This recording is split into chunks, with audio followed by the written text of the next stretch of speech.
Baik, Assalamualaikum warahmatullahi wabarakatuh.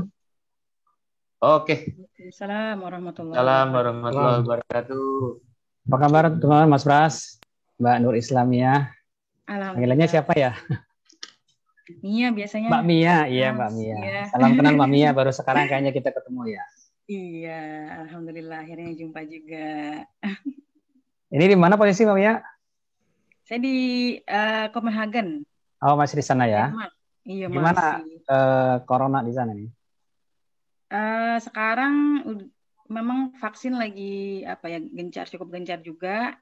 Walaupun di sini masih dibilang lockdownnya belum dibuka ya gitu. Jadi toko-toko masih tutup ya, kayak maksudnya toko makanan gitu, restoran itu masih tutup, cuma bisa take away. Cuma katanya sih dalam waktu dekat masih baru mau dibuka gitu. Jadi emang lockdownnya berkepanjangan. Kampus juga Iya, masih iya, iya. tutup gitu ya. Oh, Itulah oke. di sini. Iya, iya, iya. Ya, semoga segera berakhir ini corona. Nah, kelar-kelar ini bisa setahun. Sabar, sabar. Tapi banyak hikmahnya juga. Kalau nggak corona kayaknya kita nggak ketemu nih sekarang. Betul, betul. Ini IMZ ini kelas semuanya berubah online nih. Seminggu sekali kita ada training. Iya, betul. Tapi saya senang banget gitu ya bisa belajar dari mana-mana ya kan. Semua orang akhirnya buka kelas online yang tadinya kita susah gitu untuk datang pelatihan gitu ya. Semua akhirnya bisa terakses gitu ya. Betul. Ya, hikmahnya salah satunya itulah, nggak apa-apa. Mau nggak lanjut Mas Ras? Ya, saya sapa juga ada Hijabers Community, Hijabers Mom Community. Wow. Dan juga ada Huga ya. Huga diwakili oleh siapa Mbak Nur? Mbak Mia? Maksudnya diwakili gimana tuh? Mungkin ada ketuanya kali gimana? Oh, iya itu ini apa? Nanti sih Insya Allah kalau pulang ke Indonesia jadi community ya. Kalau sekarang kita baru rintis aja sama suami. Oh, apa sih Huga itu? Ya, jadi kita terinspirasi dari parenting around the world sebetulnya gitu ya. Jadi kan kita udah ke beberapa negara-negara dan mereka punya tradisi-tradisi yang menarik ya dan inspiratif gitu untuk kita bisa bawa pulang. Tapi karena berhubung saya di Denmark, jadi lebih banyak saya terekspos oleh budaya bagaimana orang Denmark itu raising their kids gitu ya, gimana mereka mengasuh anaknya. Nah, salah satu value gitu yang sudah kita bahas juga di pertemuan yang setahun yang lalu gitu ya, ada yang namanya hygge gitu. Jadi satu konsep di sini tuh chilling gitu ya, atau bersantai gitu ya, mindful quality time gitu ya dengan keluarga. Itu salah satu value yang membuat mereka tuh jadi menjadi salah satu negara terbahagia lah di dunia, katanya sih begitu. Makanya kita namakan Huga Indonesia di kacamata orang Indonesia gitu. Okay. Dari kacamata orang Indonesia. Emang ini banyak penasaran, ini peserta hari ini 200-an. Oh iya. Penasaran kayak apa sih pendidikannya apa sih, supaya gitu bahagia ya? gitu ya. Iya benar-benar. Dan ini kita seri kedua ya Mbak Mia ya. Seri kedua. Jadi tahun lalu pas ya, kira-kira bulan Ramadan ya, itu tahun lalu sesi pertamanya tapi kuluap ya. Tapi kalau yang sekarang kan Zoom meeting itu mungkin bisa lebih interaktif mudah-mudahan.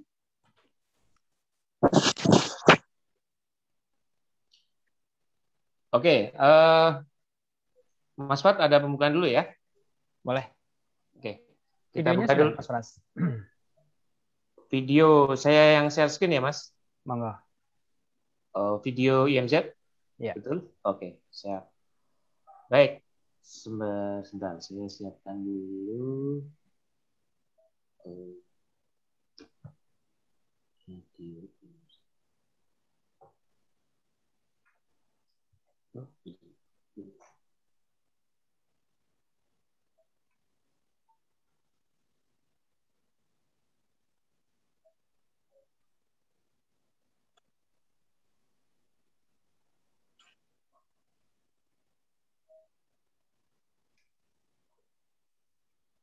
Oh ini. Bentar.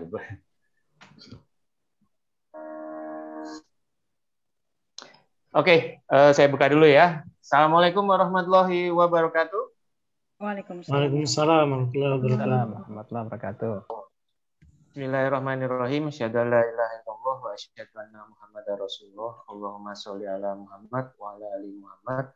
Robi Sohli Sodri Wayasir Yamri Wahlul Uqdatam min lisani yafqahu qawli. Selamat datang ayah dan bunda, mas dan mbak para pembelajar ilmu parenting di Zoom online sharing program bersama IMZ. Kali ini kita sudah dibersamai oleh Mbak Nur Islamiyah. Selamat sore Mbak Nur. Dan pagi waktu sini. Oh, sana pagi ya? Siang sih ya, jam 11. Dan juga bersama Pak Faturi Rosidin, Direktur IMZ. Selamat sore dan selamat pagi waktu Denmark. Mas Fat. Baik Bapak Ibu sekalian, hari ini, sore hari yang cerah ini, kita akan membahas tentang The Danish Way Parenting ya. Kita kenal bahwa The Danish atau negara Denmark ini menjadi, kalau di tahun 2020 riset terakhir, itu dia menjadi peringkat ketiga, Mbak Nur. Kedua, Mbak. Oh, kedua. Di bawah kedua Finland. Ya. Iya, nomor satu tetap Finland. Nomor satu Finland, ya. juara bertahannya Finland, yang keduanya Denmark sebagai negara paling bahagia di dunia. Jadi ini juga menarik buat kita. Kira-kira nanti apa rahasianya dari sisi parenting? Nanti kita akan bahas. Sebelumnya kita berkenalan dulu dengan profil IMZ. Saya akan putar video singkat untuk kita berkenalan apa itu IMZ. Waktu dan tempat saya persilakan untuk video dulu ya Mas Fat ya.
waktu dan tempat dipersilakan untuk Mas Fat.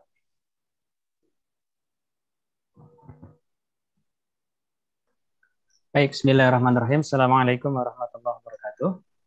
Waalaikumsalam warahmatullahi wabarakatuh. Alhamdulillah wassalatu wassalamu ala Rasulillah Sayyidina Muhammad billah wa ala alihi wa ashabihi wa mawalah.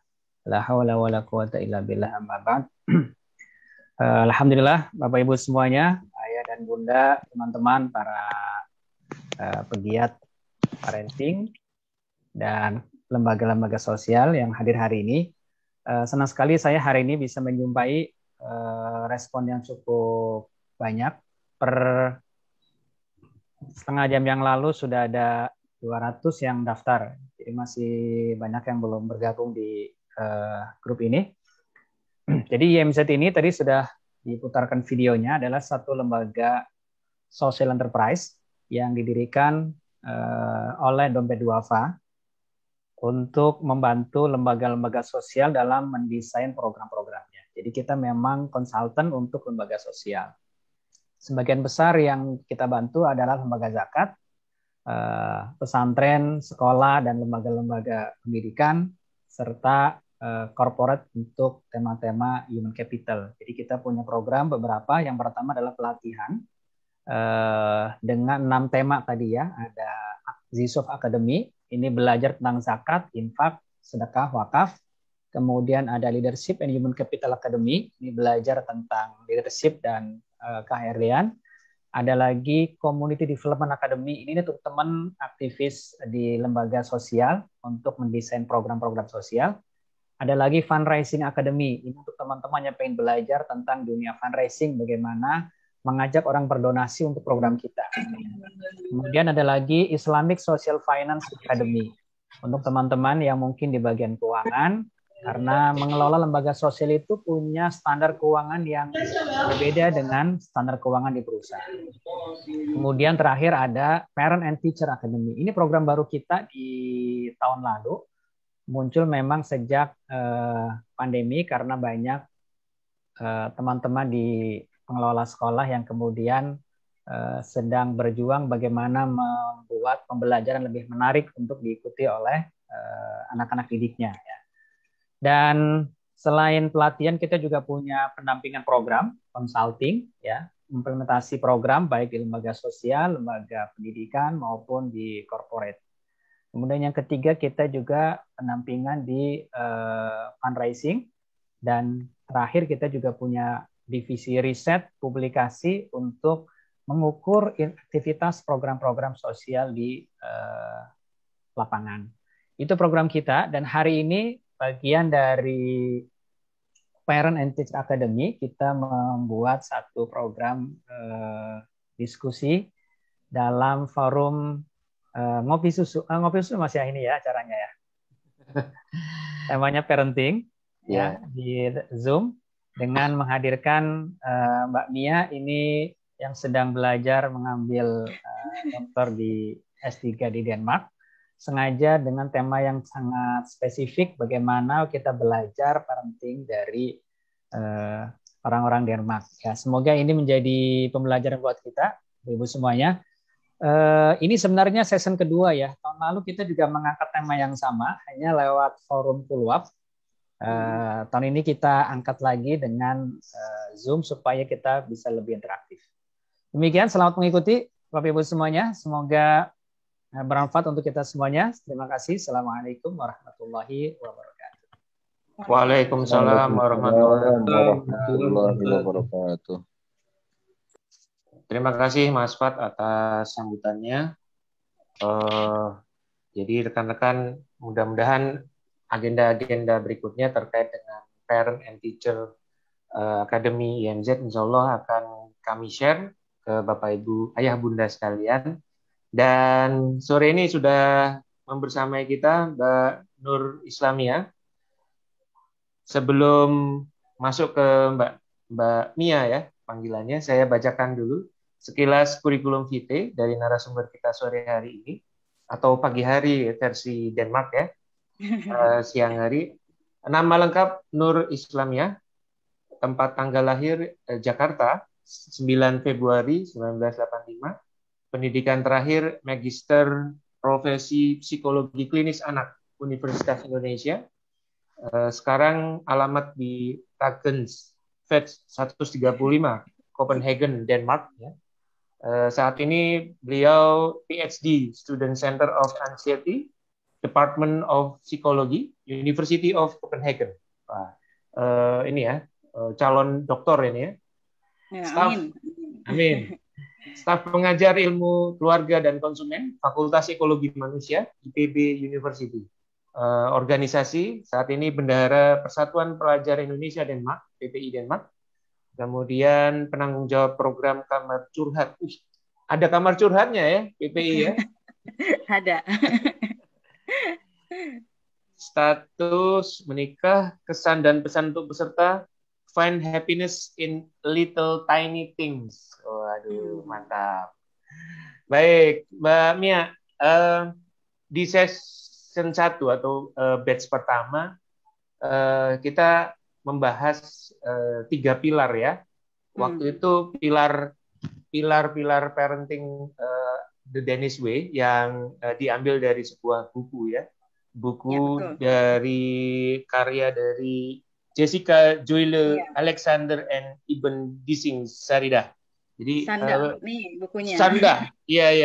Sip. Jadi ayah bunda sekalian, kita sebenarnya bedah buku ini ya. Bedah buku bersama calon doktor psikolog anak di Denmark. Dan insya Allah kita akan mendapatkan sari-sari bagaimana parenting di negara terbahagia sedunia. Ada pilarnya sesuai dengan parent ya, PARENT ya. Tapi mungkin nanti dicoba dibahas ulang Mbak sekilas karena yang hadir di sini sebagian besar mungkin belum baca notulensi keluar yang sebelumnya. Iya. Tapi mungkin nanti bisa di-share kali ya. Siap. Baik, kita mulai rekan-rekan ya. Silakan Mbak Mia mungkin untuk menyampaikan pemaparannya. Nanti juga Bapak Ibu silakan sembari ngopi susu sore-sore. Silakan kalau ada pertanyaan-pertanyaan terkait dengan apa yang sudah dibahas Mbak Mia, tuliskan di chat. Nanti kita akan bahas secara perlahan-lahan ya. Waktu dan tempat saya persilakan kepada Mbak. Ini mah bukan ngopi susu nih, saya disuruh presentasi. Baik, tapi nggak apa-apa. Nanti kita sambil apa ya istilahnya tektokan aja gitu ya. Kalau yang jadi memang saya tidak menyiapkan secara khusus karena hari ini kita temanya lebih banyak diskusi. Talk show ya. Kita ngobrol aja Mbak Mia di bawah santai nih. Iya, saya jangan tidur ya. Tapi mungkin perlu ada pengulangan sedikit juga yang sebelumnya gitu. Tapi sebelumnya saya mungkin mau sharing screen dulu kali ya. Silakan Mbak. Ya, sedikit aja. Ya. Ini sudah dilihat ya? Sudah? Di full screen mungkin? Ini udah belum? Udah ya? Udah, sip. Nah, ya, jadi terima kasih ya sekali lagi untuk Mas Faturi, Mas Pras, kemudian semua tim IMZ, dan yang pasti bapak-bapak dan ibu-ibu ya, ayah bunda yang sudah hadir. Walaupun di sini saya tahu juga ada beberapa yang belum jadi ayah bunda, bahkan masih ada yang single karena namanya saya kenal. Gitu. Jadi ada teman-teman saya gitu ya, ada teman-teman saya, ada guru-guru saya gitu ya. Dan mungkin disclaimer dari awal ya, walaupun saya udah jadi ibu, tapi saya pasti belum sempurna gitu jadi seorang ibu ya. Makanya saya sangat mengapresiasi ya, saya sangat berterima kasih untuk ayah bunda sekalian ya, teman-teman sekalian yang sudah hadir pada hari ini. Dengan hadirnya teman-teman gitu ya, saya panggil teman-teman aja ya karena mungkin kita masih seumuran lah gitu ya.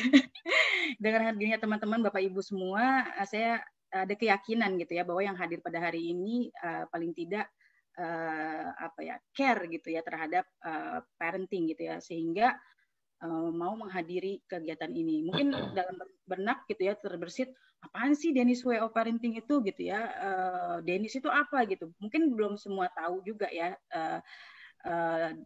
Negara Denmark itu juga kan tidak seterkenal kalau di Indonesia ya, orang Indonesia tidak se-booming atau seterkenal seperti misalkan di Jerman atau Belanda yang memang sudah banyak sekali gitu ya orang-orang yang ya, Indonesia yang di sana gitu ya, tapi orang yang di Denmark itu memang tidak sebanyak itu. Nah, kita hadir di sini alhamdulillah ya dengan berbagai macam situasi dan kondisi ya. Saya paham sekali Bapak dan Ibu ya semuanya mungkin harus mengungsikan keluarganya dulu gitu ya, atau misalkan yang tadinya mau pergi akhirnya nggak jadi pergi gitu ya. Ala kulihal semuanya hadir di sini dengan satu tujuan ya, kita mau belajar bersama-sama ya. Saya di sini lebih ke sharing aja gitu ya, sharing pengalaman, mudah-mudahan ada manfaatnya ya. Nah, apa sih the Danish way of parenting itu ya? The Danish way of parenting ala-ala Denmark lah gitu ya. Mungkin banyak juga yang penasaran, kenapa sih Denmark itu bisa menjadi negara terbahagia di dunia ya. Nah, ini sudah kita bahas di pertemuan yang selanjutnya, why-nya ya. Karena sebetulnya parameter yang dikeluarkan oleh PBB, ini kan United Nations ya, yang bilang bahwa mereka adalah negara terbahagia di dunia gitu ya. Laporan World Happiest Report, dan ini sudah dirilis dari tahun 2011. Dan sampai sekarang Denmark tidak pernah bergeser posisinya di list 10 besar ya, 1, 2, 3, 5 gitu ya, nggak pernah bergeser dari situ. Karena memang salah satunya gitu ya, mereka memiliki pendapatan per kapita yang tinggi ya, tingkat kriminalitas yang rendah, sampai tingkat korupsi yang hampir nol gitu di sini, Masya Allah gitu ya. Kok bisa ya tingkat korupsi di negara, harusnya kita dong yang tahu dosa gitu ya, kalau mereka kan mungkin nggak tahu ya. Tapi yang memiliki ciri-ciri negara-negara dengan tingkat kebahagiaan yang tinggi gitu. Nah, sekarang tahun 2020 mereka ada di posisi 2 mengalahkan 153 negara lainnya. Indonesia ada di nomor kesekian, cukup jauh gitu ya. Nah, kemudian kenapa kita nggak belajar ya dari mereka gitu ya? Dan apa hubungannya dengan parenting, kebahagiaan itu? Ternyata ini juga jadi pembahasan yang sering dilakukan oleh banyak orang gitu ya. Salah satunya waktu itu ada talk show juga, Oprah Winfrey nanya gitu, why Danes are so happy? Kenapa sih orang Danish itu, orang Denmark, kalau penyebutan nama orangnya, orang Denmark itu Danish berarti ya, Danish gitu, atau Danes. Nah, mereka itu kenapa dibilang bahagia? Nah, ternyata setelah dirunut-runut gitu ya, ada parenting tradition gitu, atau tradisi dari parenting yang sudah mengakar di dalam keluarga mereka ya, di dalam keluarga sehingga menjadi sebuah masyarakat dan negara gitu ya. Ada tradisi-tradisi yang bagus gitu ya, yang perlu mungkin kita modifikasi lah untuk Indonesia gitu ya, untuk kita secara pribadi. Nah, ini saya ambil dari buku ini ya, Mas. Mungkin teman-teman juga tadi udah lihat The Danish Way of Parenting, dan di sini juga tadi dikatakan ada 6 pilar di situ isinya.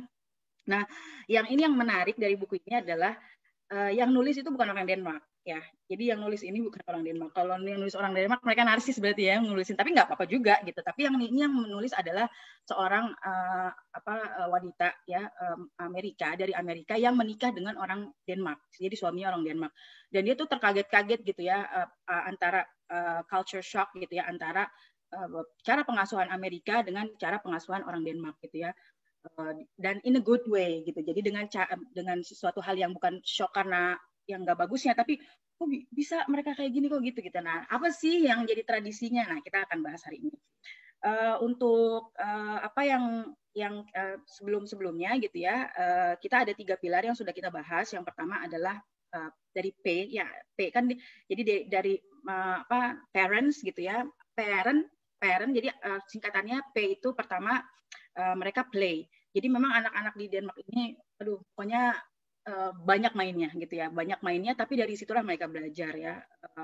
Nanti kita bisa lihat lebih detailnya di kuluap catatan yang sebelumnya, lengkap banget di situ. Nanti teman-teman di sini bisa baca, ibu bapak ya silakan. Lalu yang kedua authenticity ya. Jadi authenticity itu autentik, lebih kepada bagaimana orang tua di sini tuh honest gitu ya, jujur ya. Dan bagaimana mereka itu berproses, lebih mementingkan proses growing mindset daripada fixed mindset. Itu yang kedua. Nah, saya tidak akan lebih panjang lagi karena nanti akan membahas itu aja panjang, emang panjang gitu ya. Nah, kemudian yang saya bahas waktu itu adalah yang terakhir dulu gitu, karena sangat unik di sini adalah namanya togetherness gitu, atau kebersamaan. Jadi mungkin salah satu yang mereka tuh hidupnya lebih bahagia gitu ya, salah satunya adalah mereka di sini tuh tahu ya bagaimana menempatkan work life balance gitu ya. Jadi bagaimana kita bekerja serius gitu. Kemudian setelah itu kita punya waktu dengan keluarga. Kalau di sini rata-rata gitu ya, kalau misalkan lagi weekend gitu, kalau di Indo kan kadang-kadang ya macam-macam di negara lain gitu ya, mall penuh gitu ya, atau misalkan ke toko gitu, atau misalnya kalau di sini yang paling banyak penuh itu ya rumah gitu, di rumah-rumah gitu. Mereka senangnya kongko-kongkonya kalau nggak di rumah gitu ya, paling di taman kalau lagi misalkan nggak dingin gitu, dingin pun mereka tetap keluar gitu ya. Dan itu memang dijumpai gitu ya. Toko-toko cepat banget tutup gitu ya, kalau misalkan apalagi dulu katanya ya, jadi toko lebih cepat tutup, bahkan sebelumnya dulu katanya hari Minggu pun tutup gitu. Kok bisa gitu ya? Ya karena mereka memang pengen bergabung, pengen apa namanya, mau menghabiskan waktu dengan keluarganya. Togetherness ini yang menjadi salah satu ciri-ciri mereka. Gitu Mas. Itu yang sebelumnya ya, yang sudah pernah kita bahas sebelumnya. Nah, untuk menyampaikan perkenalan saya tambahin perkenalan gitu ya. Saya ada sebuah video yang apa namanya, nanti saya akan ceritakan apa kira-kira insight gitu ya dari video ini. Mungkin saya share dulu videonya. Silakan Mbak Mia. Ya. Kalau mau sambil minum-minum, saya minum dulu juga nggak apa-apa ya. Nah, ini dia.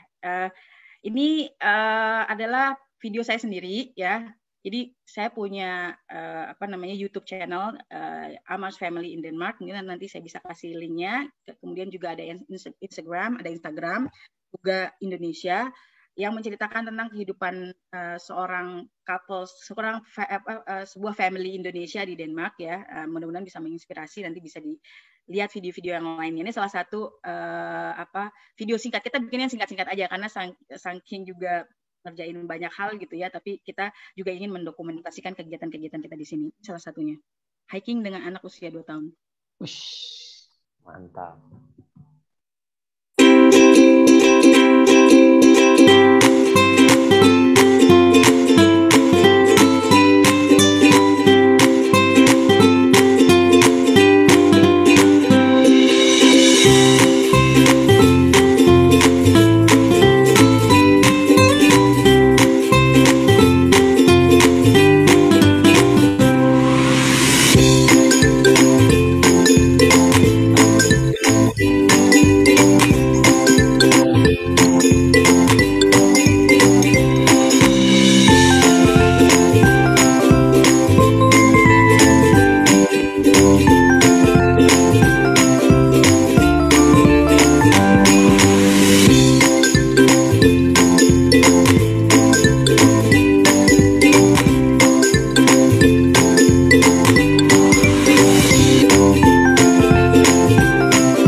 Iklan dikit.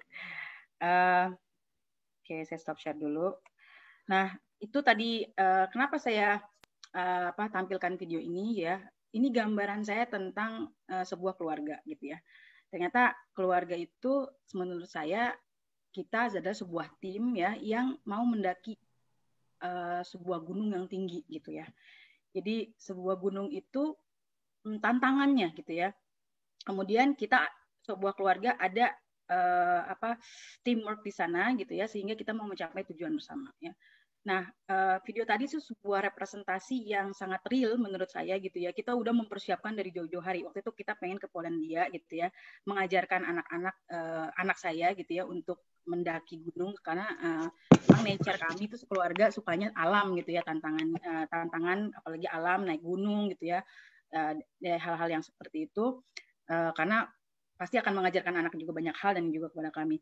Nah, H-1 gitu ya, H-1 itu tiba-tiba demam tinggi anak saya gitu. Dan kita dari sini dari Denmark ke Poland itu kan harus naik pesawat dulu gitu kan. Dari naik pesawat harus panjang lah sampai ke Morski Oko. Itu ada di daerah bukan di pusat kotanya. Jadi harus naik mobil lagi gitu ya. Kemudian panjang perjalanannya. Sebelum berangkat ya bingung gitu kan, gimana nih anak sakit lagi demam tinggi gitu kan, terus maksain nggak tega gitu ya, tapi nggak dipaksain juga semua pasti angus kan sayang gitu ya, sayang banget gitu. Akhirnya kita ya bolak-balik cek gitu ya, ini anak bisa terkondisikan apa enggak. Kadang turun, kadang naik gitu. Tapi ya udah Bismillah. Akhirnya kita berangkat juga gitu ya. Nah itu tantangannya kita ternyata perjalanan hidup itu nggak mulus gitu ya, nggak mulus dan banyak sekali segala macam lah ya yang ada dari luar dan dalam gitu ya. Belum lagi misalkan waktu itu anak juga sakit dan hujan gitu ya, hujan sehingga naik ke atas tuh kan licin, naik gunung gitu kan. Jadi itu perjalanannya luar biasa.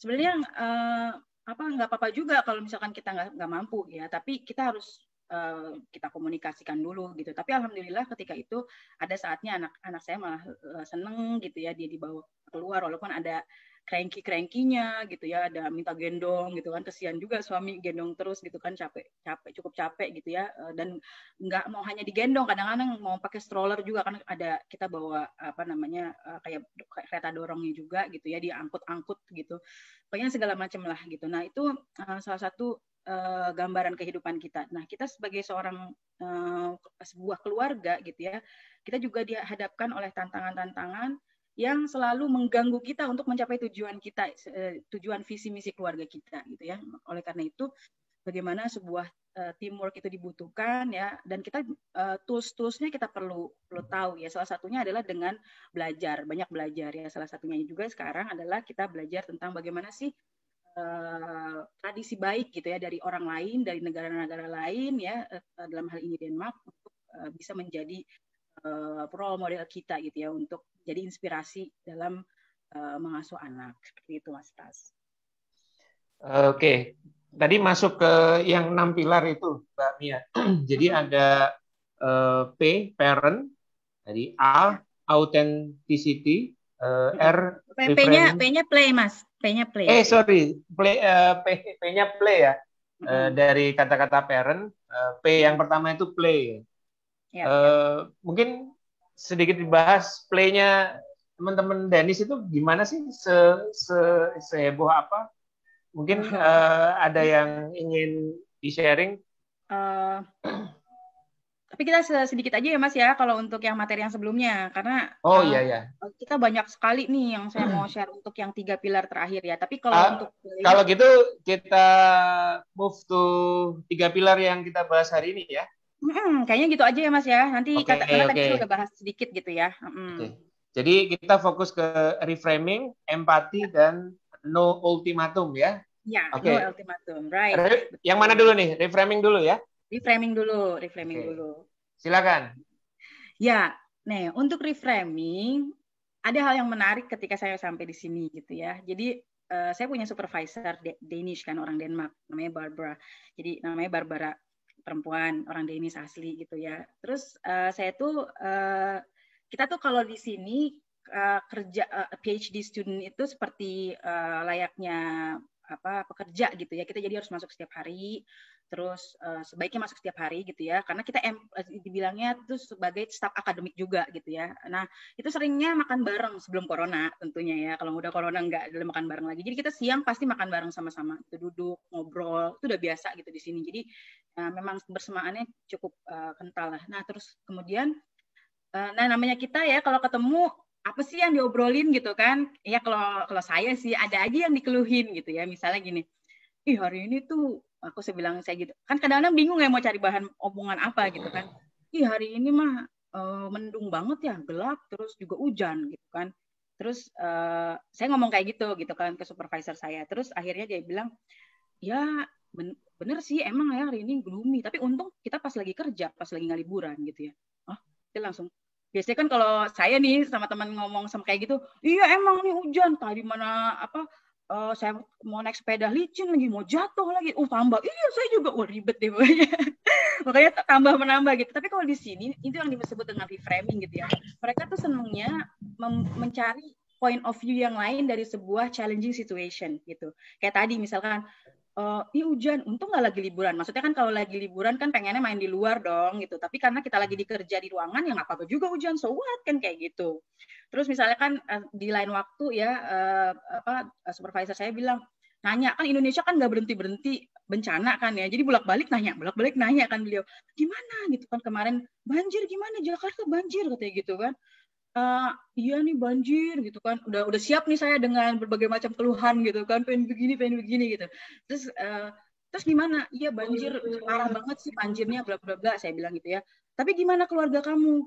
Ya keluarga saya sih selamat, nggak ada yang kena. Ya bagus tuh, maksudnya syukurlah keluarga kamu nggak ada yang kena. Mungkin kalau kita bilang iya sakit gitu, keluarga saya ada yang kena sakit. Terus gimana keadaannya? Ya bagus sih, nggak meninggal. Pasti begitu, ada aja gitu ya, hal-hal yang membuat mereka tuh bisa berpikiran positif di balik dari bencana gitu ataupun kesusahan seperti itu. Jadi bagaimana orang Danish itu di sini dikatakan dalam buku ini gitu ya, what if we could see the truth a new way. Emang sih betul gitu ya, kita mengalami kemalangan gitu ya, tapi ada nggak sih cara lain untuk memandang kemalangan itu dari sisi yang lebih positif gitu ya.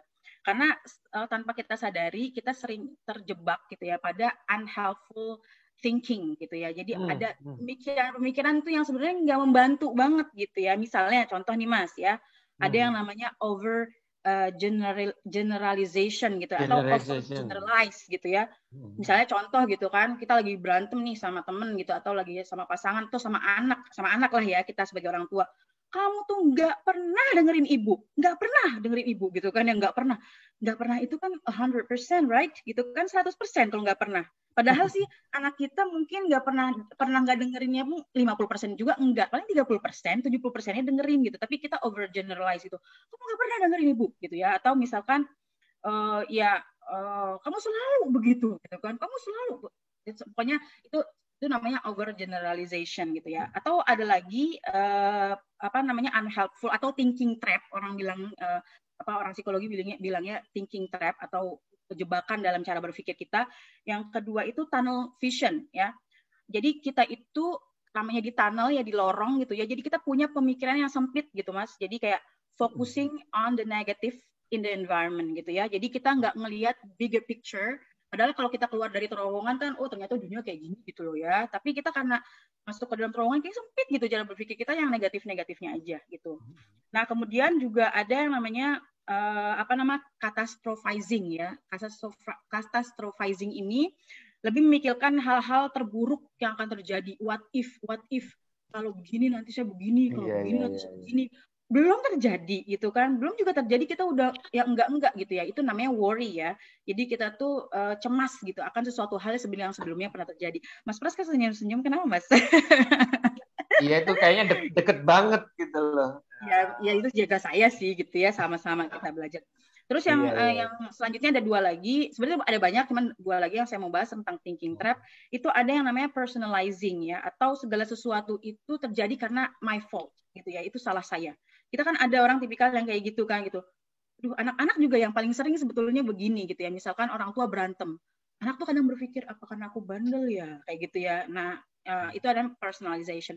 Atau lawannya adalah externalizing gitu ya, atau selalu menyalahkan orang lain, nggak pernah melihat sesuatu hal ada kesalahan pada diri sendiri, apaan jatuh gitu misalkan ya, tuh kan kamu, tuh kan pokoknya salahin orang lain. Nah itu yang disebut dengan thinking trap, yang akhirnya betul-betul mengunci kita sehingga kita tidak bisa berpikiran dengan lebih positif gitu ya. Nah ini efeknya kemana-mana sih Mas ya, menurut penelitiannya ya. Orang yang tidak memiliki ability to reframe atau membingkai ulang gitu ya, thinking trap-nya dia itu atau stressful situation, dia itu well-being-nya rendah ya. Well-being-nya rendah, tingkat kesehatan mentalnya juga rendah, stresnya tinggi, depresinya tinggi gitu ya. Nah, sebaliknya orang yang memiliki kemampuan ability to reframing ini ya, mengganti pikiran atau melihat sisi baik dari sebuah stressful situation, itu dia punya kesehatan mental yang tinggi, kemudian juga resilient itu tangguh gitu ya, nggak gampang menyek lah gitu istilahnya, pokoknya gitu ya, kuat gitu ya. Nah, ada penelitian dari Stanford University ya tentang sekelompok orang yang fobia nih Mas, fobia terhadap atau takut banget gitu ya. Sebenarnya fobia itu kan ketakutan yang unrealistic gitu ya. Jadi kalau kita takut sama harimau depan mata kita ya iyalah harus takut, kalau enggak kita diterkam kan. Tapi kalau misalkan lihat gambarnya doang udah takut kan itu unrealistic. Nah dari Stanford University ini bilang ada penelitian eksperimen gitu ya tentang orang yang fobia ular dan fobia laba-laba ya. Nah, satu grup dikasih perlakuan dan satu grup nggak dikasih perlakuan. Perlakuannya apa? Perlakuannya ya yang dikasih perlakuan itu dia dilatih ya untuk reframing ya, reframing their experiences gitu. Misalkan ular tuh kayak gimana, dibayangin kayak seperti apa, terus ada nggak sih sisi kenapa kita harus takut gitu ya, kenapa dan lain sebagainya lah gitu ya. Nah, ketika akhirnya yang satu dikasih perlakuan untuk reframing gitu ya, atau cari sisi baik gitu, sisi positifnya gitu ya. Nah, yang satunya enggak, ketika diekspos lagi terhadap ular dan laba-laba itu ya, yang satunya itu nggak berubah gitu, yang satunya tuh less panic, jadi nggak terlalu panik gitu ya, jauh berkurang rasa takutnya ketika diekspos dengan hal-hal yang dia takuti gitu. Seperti itu Mas, kira-kira jadinya.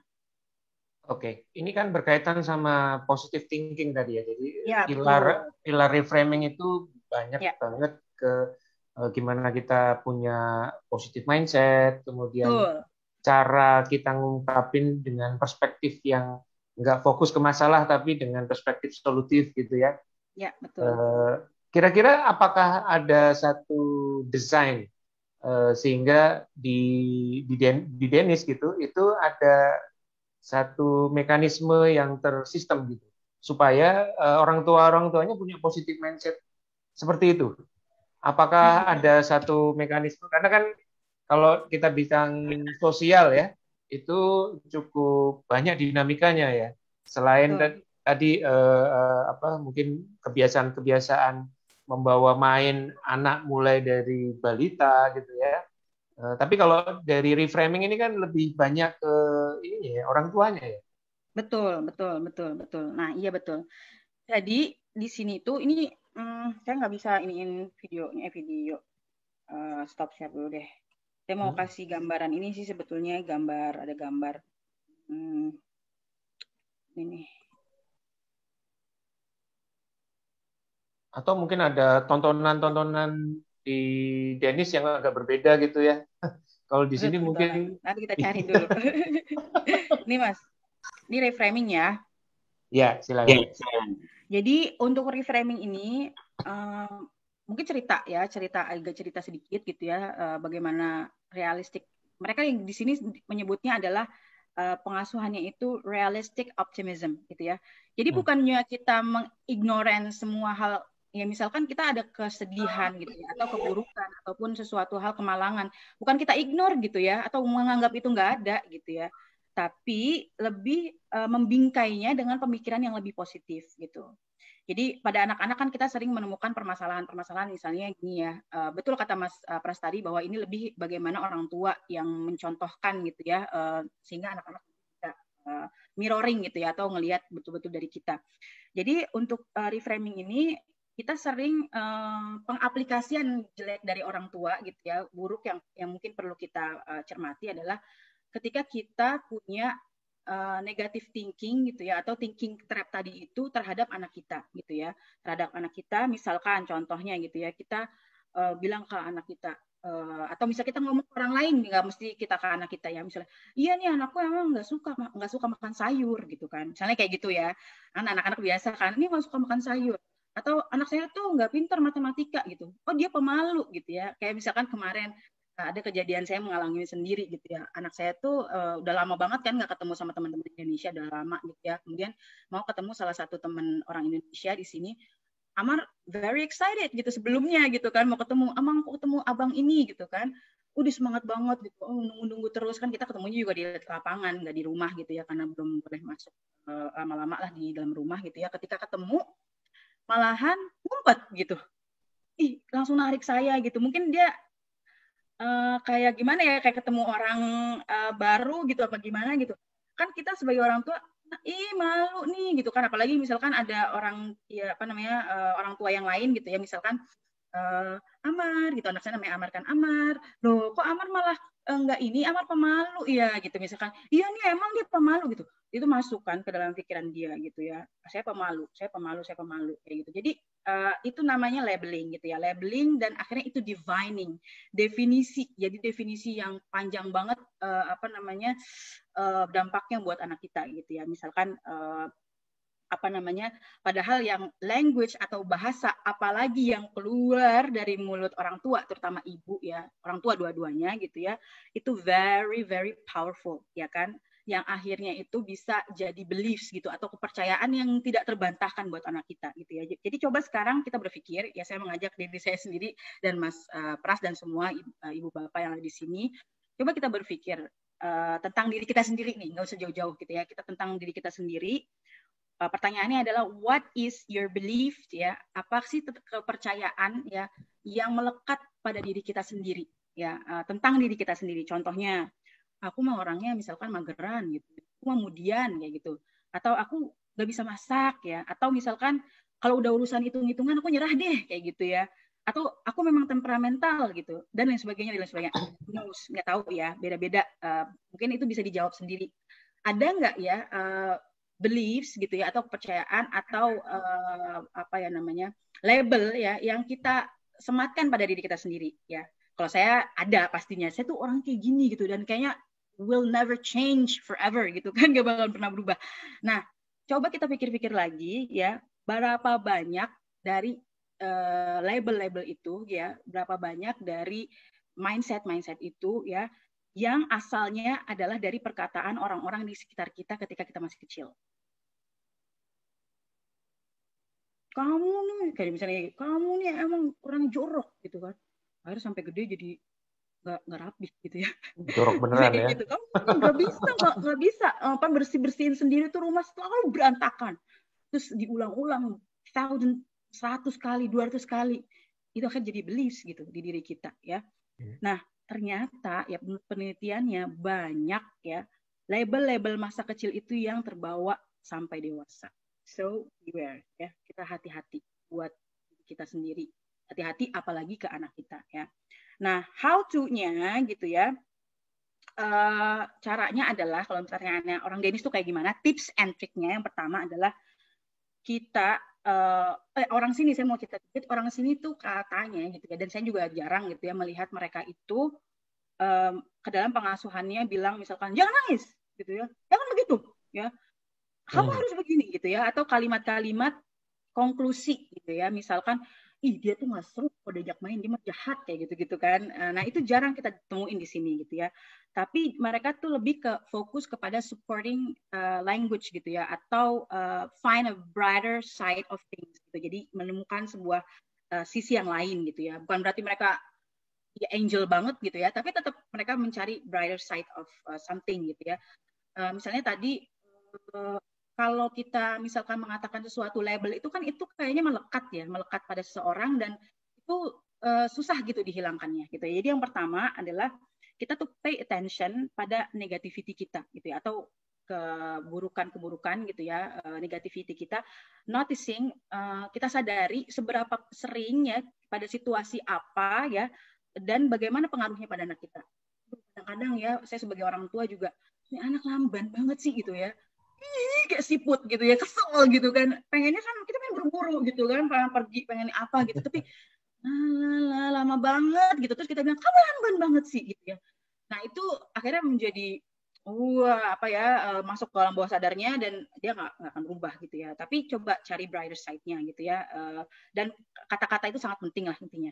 Yang kedua, kita sebaiknya sering practice ya, latihan reframing ya. Contohnya misalkan kita misalnya punya mertua gitu ya, misalkan mertuaku tuh yang nyebelin banget gitu kan, ikut campur apalah segala macam gitu. Tapi coba, memang sih bener ya gitu ya, emang ada gitu ya mertua kita mungkin yang nyebelin gitu, terus suka ikut campur urusan kita gitu. Tapi ada nggak sih sisi positifnya dia gitu? Jangan-jangan kita over generalization atau kita melihat sisi positifnya padahal banyak gitu ya, tapi karena dia suka ikut campur padahal cuma 10%, 90%-nya hilang gitu ya. Coba cari brighter side-nya itu, misalnya kita bilang walaupun dia suka ikut campur, kita banyak beda pendapat, tapi kan dia baik sama anak-anak saya gitu.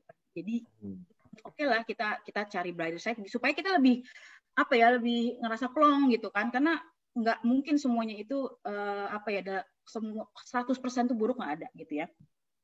Nah, kemudian yang ketiga ya, use less limiting language ya.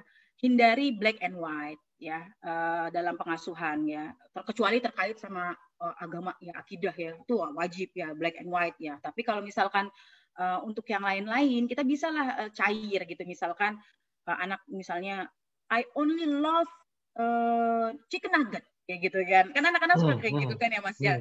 Itu cuma suka chicken nugget, nggak mau makan yang lain sama sosis gitu. Padahal kita pengen anak kita makan sayur gitu ya. Nah, itu hindari perkataan-perkataan yang selalu ya, tidak pernah, kemudian aku sebel, aku benci itu, aku cuma suka ini. Nah, itu kita harus dari kita sendiri yang pertama mencontohkan gitu ya. Kalau akunya nggak mau gimana gitu? Apanya? Biasanya kan anak-anak kalau akunya nggak mau gimana? Oh gitu. Itu negotiate. Ya, kita harus ada negosiasi. Nanti itu akan dibahas lagi di materi yang selanjutnya, empathy, atau misalkan di no ultimatum. Yang empathy ya. Oke. Iya, di no ultimatum juga bisa. Terus kemudian kita coba latihan. Sebenarnya sih enaknya bisa latihan sekarang, tapi nanti boleh dibawa sampai ke rumah gitu ya.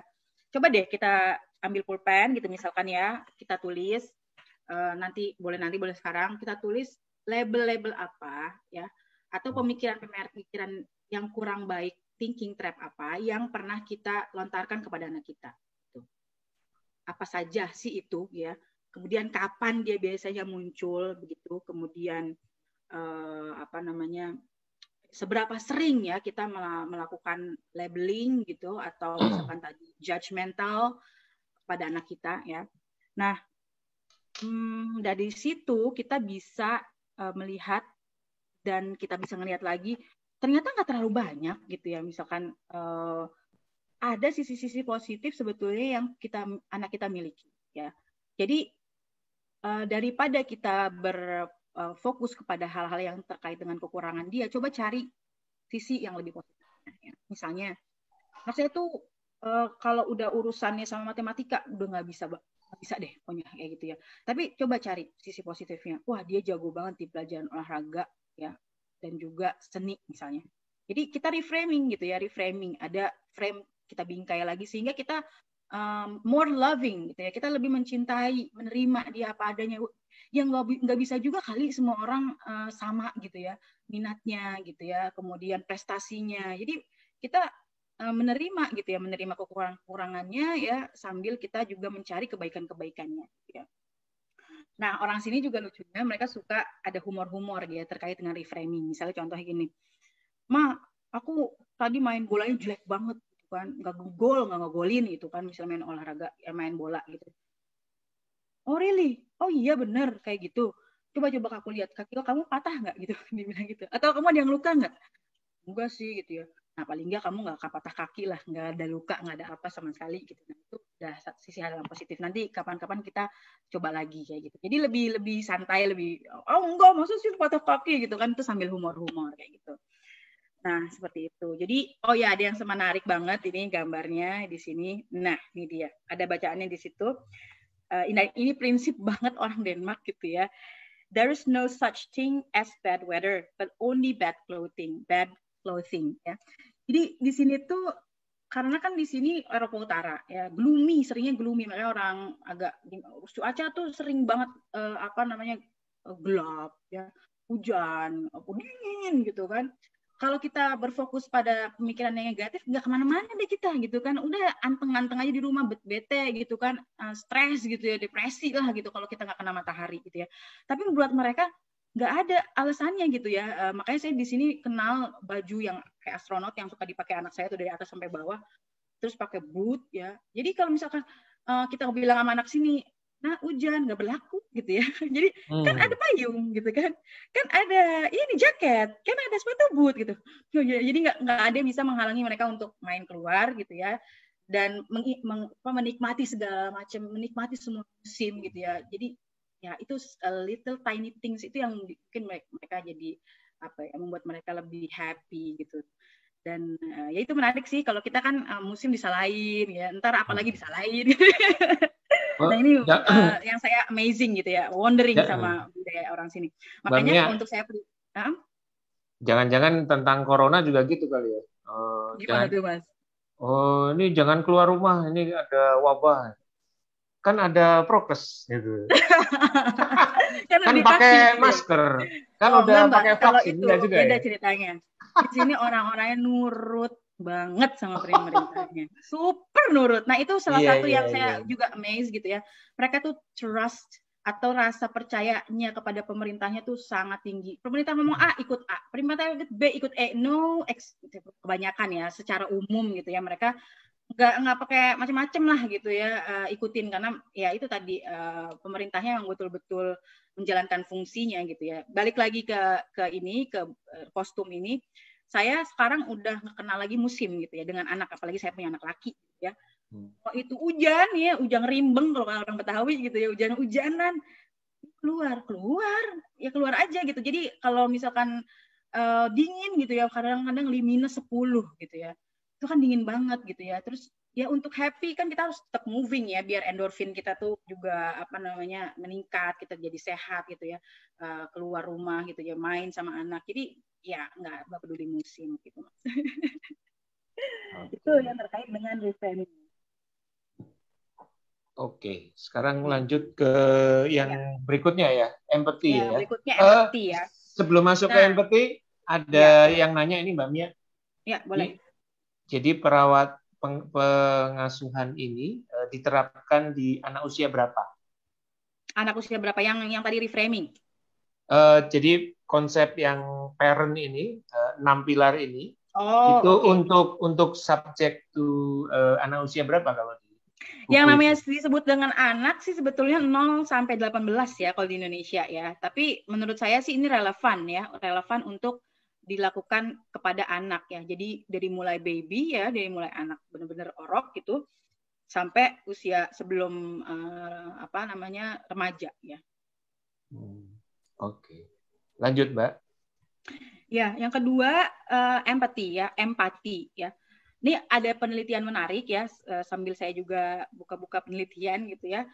Sebuah penelitian di Amerika ya menyebutkan bahwa 50% kalangan anak-anak muda di USA sana itu mengalami penurunan rasa empati gitu ya. Nah, kemudian di penelitian lain, penelitian longitudinal ya, 25 tahun nih penelitiannya ya. Jadi panjang banget ya usia penelitian ini. Jadi diteliti selama 25 tahun penelitian ini oleh Yang Twenge ya. Menyebutkan sifat narsistik. Jadi sifat narsistik itu meningkat secara tajam, 70% ya. Jadi college student memiliki tingkat narsistik yang tinggi. Jadi satu sisi empati turun, narsistik tinggi gitu. Nah, apa sih empati itu? Ya, ya nggak apa-apa, Juna satu mandiri. Ya, empati itu ada. Sorry, Mbak Mia. Sebentar. Di unmute. Oke. Silakan di unmute dulu, Mbak Mia. Oke, ya. Sudah ya? Oke, lanjut. Jadi, empati itu adalah kemampuan untuk mengenali dan memahami perasaan orang lain, gitu ya. Nah, kebayangkan kalau kita kemampuan memahami perasaan orang lain gitu ya, itu turun drastis, sedangkan angka dari narsistik itu apa sih narsistik ya? Kalau narsistik itu adalah focus on themselves ya, so much and lost focus on caring about other people's needs gitu. Jadi di sisi yang lain kalau orang yang narsis itu dia fokus pada dirinya sendiri, nggak peduli sama kebutuhan orang lain gitu ya. Jadi kebayang ya kalau misalkan narsistik itu meningkat tajam, ya kemudian empati itu turun, itu kacau gitu ya. Jadi orang semuanya peduli hanya pada diri sendiri, egois gitu ya. Nah memang di era sekarang, di era kompetitif sekarang ini ya, memang tidak heran ketika orang itu berlomba ya. Kan kalau misalkan sekarang kan katanya rimba, siapa yang kuat itu yang menang kayak gitu ya. Tapi penelitiannya nggak bilang kayak gitu ya. Penelitiannya bilang bahwa jangan lupa ya bahwa manusia itu adalah makhluk sosial Mas gitu ya. Jadi makhluk sosial itu ada profesor dari UCLA ya bilang, psikologi profesor namanya Daniel Siegel, dia bilang bahwa human could not have survived without empathy and solidarity. Jadi kita manusia itu nggak akan bisa survive, nggak akan bisa selamat lah gitu ya, nggak akan bisa eksis tanpa ada solidaritas dan kerjasama gitu. Nah, kemudian kita sebagai orang tua mencontohkan gitu ya, dan mengajarkan empati pada anak sejak dini itu membantu mereka ya untuk dapat membangun hubungan yang hangat di masa yang akan datang. Seperti kita tahu, hubungan yang positif ya, positive relationship, caring relationship gitu ya, adalah kunci kebahagiaan dan kunci dari well-being kita nanti ketika di masa yang akan datang gitu ya. We survive because we can communicate and elaborate and collaborate gitu ya. Nah, yang menarik lagi, nah ini ceramahnya dikit ya tentang penelitian biar ada gambaran bahwa gimana sih dunia ini. Makanya kita nggak heran gitu ya ketika nemu orang, kan ada tuh misalkan yang viral gitu ya, misalnya ada orang yang misalnya bikin eksperimen gitu ya, bahwa dia jatuh gitu, atau misalkan ibu-ibu hamil bawa barang gitu kan, pura-puranya agak ada yang nolongin tuh gitu kan, orang udah pada sibuk sendiri-sendiri, aku nanti telat, nanti dia copet lagi, nanti dia apa gitu, jadi takut banyak curiganya gitu. Nah, yang menarik di sini adalah Denmark itu salah satu negara yang most welcome terhadap para pengungsi. Ya, sekarang pengungsi itu mayoritasnya itu dari Syria dan dari Turki ya.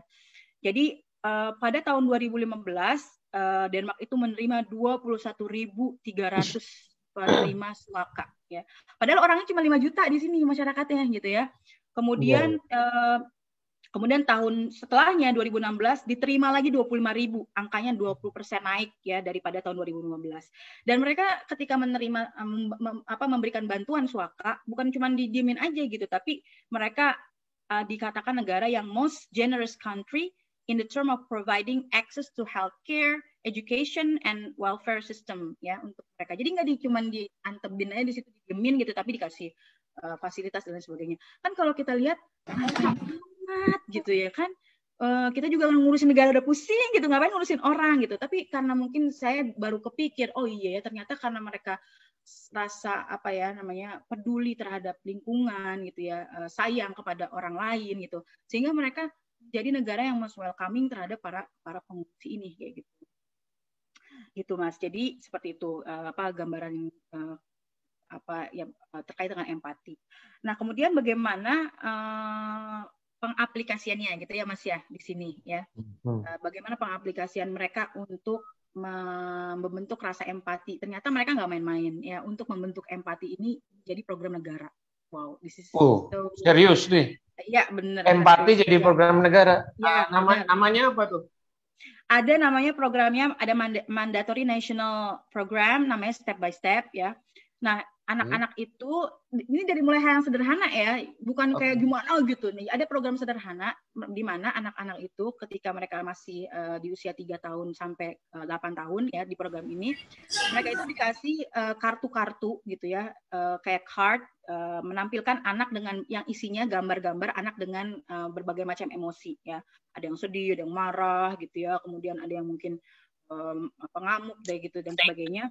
Nah, anak-anak diminta untuk talk about the emotion ya. Apa sih yang kamu lihat gambar apa? Itu sederhana banget sih sebenarnya, tapi kita kadang-kadang karena kita nggak tahu emosi kita sendiri gitu ya, kita nggak kenal emosi kita sendiri, jadi undungan, marah gitu, nggak jelas kan, nggak apa namanya, tidak bisa mengekspresikan emosi kita. Kemudian kita juga nggak bisa menangkap facial expression di orang lain, cuek kayak gitu. Nah, kalau dari program step by step ini, anak-anak itu belajar mengidentifikasi emosi ya. Kemudian mereka read expression, facial expression, muka orang tuh kalau misalkan lagi sedih kayak gimana, kalau lagi marah seperti apa gitu, dan mereka recognize it, mereka kenali itu, dan kemudian respect them gitu ya. Ya mereka menghormati gitu. Kalau orang lagi ngamuk, jangan tambahin ngamukin gitu. Misalkan kamu hibur kayak gitu ya. Jadi kayak gitu seperti itu ya program mereka. Nah, seperti inilah kira-kira. Dan itu diwajibkan sama negara begitu? Ya. Ini salah satu programnya. Nah, kemudian ada juga CAT Kit, Cat Kit namanya gitu ya, kayak kucing, cat kit. Jadi itu ada namanya salah satu programnya My Circle. Jadi mereka menggambar orang tua mereka, teman mereka, guru mereka, bahkan orang-orang asing. Dan bagaimana mereka itu understand each other. Mana ketika mereka menggambar orang lain, kira-kira orang ini lagi ngapain, terus dia perasaannya gimana, lagi sedih apa kayak gitu ya. Nah, kemudian ada satu lagi program yang cukup fenomenal gitu ya di sini, di diprakarsai oleh calon ratu ya, princess dari Denmark. Saya juga baru tahu ya, ternyata princess dari Denmark ini bukan orang Denmark ya. Kalau di kemarin dibilang apa di Inggris itu rasis, maaf ya, bukan saya gitu, karena ternyata di sini calon ratunya itu orang Australia gitu ya. Jadi menikah dengan orang Australia. Tapi di sini sama sekali nggak ada, kalau menurut saya sih nggak kelihatan polemiknya gitu. Jadi sangat diterima gitu ya. Bahkan dia memiliki program khusus namanya, dia punya The Mary Foundation gitu ya. Dia memiliki program anti bullying ya, di mana anak-anak itu usia dari 3 sampai 8 tahun itu talk about bullying supaya lebih caring ya terhadap sesama mereka, dan 98% guru-guru merekomendasikan program ini. Artinya kan ini program berhasil banget ya untuk anti bullying gitu. Nah, yang terakhir di sekolah itu saya lihat gitu ya, dan beberapa sekolah rata-rata di sekolah di sini mixed children gitu ya, mencampur baurkan anak itu dengan yang memiliki perbedaan karakteristik, misalnya yang pinter banget gitu ya, dicampur ya, yang biasa gitu ya. Kalau ini ngemis naik mobil. Nah, kemudian kenapa mereka mencampur anakan dengan different characteristic, different category, supaya mereka bisa saling membantu gitu, helping each other gitu ya. Kemudian kita juga bisa mengajarkan anak untuk melihat sisi positif ya dari setiap orang itu pasti punya sisi positifnya kayak gitu. Jadi ada collaboration juga di sana gitu ya. Dan kita akhirnya tidak menjadi orang yang terbiasa tidak judging gitu ya, atau tidak menghakimi orang lain gitu. Oke. Mbak Mia, ini ada beberapa pertanyaan yang masuk. Mau kita bahas atau sambil jalan aja? Bahas aja. Sambil saya minum biar nggak haus. Dari Mbak Rahmi Aini. Mbak Mia, mohon penjelasan mengenai black and white yang tadi. Black and white. Yang waktu reframing kalau nggak salah ya. Ya, betul. Black and white. Ya, seperti yang sudah saya jelaskan tadi, kita sudah bahas ya, black and white itu lebih ke kita tidak membuka ruang sama sekali untuk diskusi gitu ya. Ini putih, ini hitam, udah nggak akan ada abu-abu gitu ya. Tapi itu bahaya juga kalau misalkan kita terapkan kepada pengasuhan untuk segala macam urusan gitu ya. Ada sesuatu hal yang emang black and white ya, terkait dengan tadi yang sudah saya katakan terkait dengan akidah gitu ya. Kalau itu black and white. Tapi selain itu kita bisa ada ruang diskusi gitu ya. Ada ruang abu-abu, ada gradasi-gradasinya gitu ya. Putih, ada yang putih broken white, ya, ada yang putihnya putih banget, hitam juga ada yang kecoklat-coklatan atau keabu-abuan gitu ya. Itu yang dimaksud dengan black and white. Jadi kalau black and white kita tidak akan ada ruang untuk eksplorasi diskusi ya. Misalnya kayak tadi yang disebutkan bahwa misalkan anak saya itu tidak bisa matematika, titik gitu ya.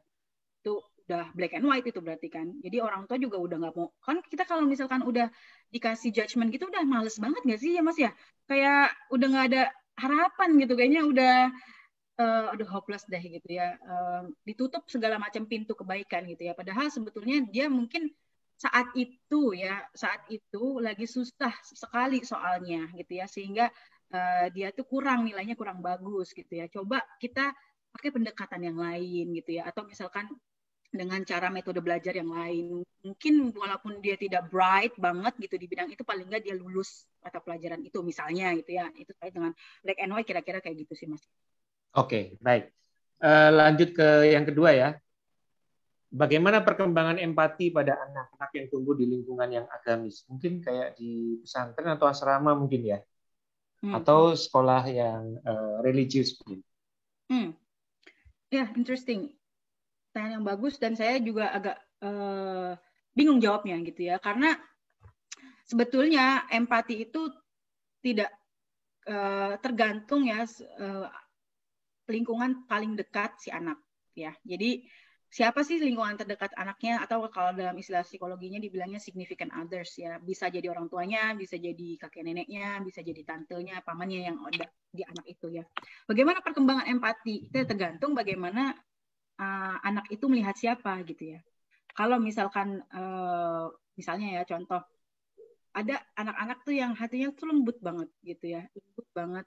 Misalnya contohnya ngelihat apa ya, kucing gitu ya, kucing terus ada luka sedikit, dia tuh kayak oh kasihan banget kayak gitu kan, aku mau rawat kayak gitu, karena mungkin ibunya juga sering seperti itu, orang tuanya gitu ya, ketika ngelihat di TV ada bencana, aduh nah ibu nggak tega banget liatnya, ayo kita bisa bantu apa, yo kita kamu ibu punya tabungan, kita apa misalkan kita kirim apa uang gitu ya untuk teman-teman kita yang kena musibah misalnya kayak gitu ya kan. Tapi ada anak-anak yang cuek amat gitu ya, sama bahkan menyakiti gitu ya, menyakiti. Ada kan anak, apalagi udah yang kalau dalam istilah psikologi ada conduct disorder ya. Jadi anak-anak yang dengan masalah perilaku gitu malah suka menyakiti binatang, ditendang binatang. Itu kan sebenarnya empatinya kemana gitu, walaupun bukan manusia, tapi harusnya dia bisa merasakan ketika ditendang itu sakit gitu ya. Kita dipukul itu sakit, jadi dia tidak mau melakukan itu. Jadi sebetulnya apakah itu di pesantren ataukah tidak, itu tergantung dengan di mana dan siapa ya yang paling dominan gitu ya. Jadi role model ya. Betul.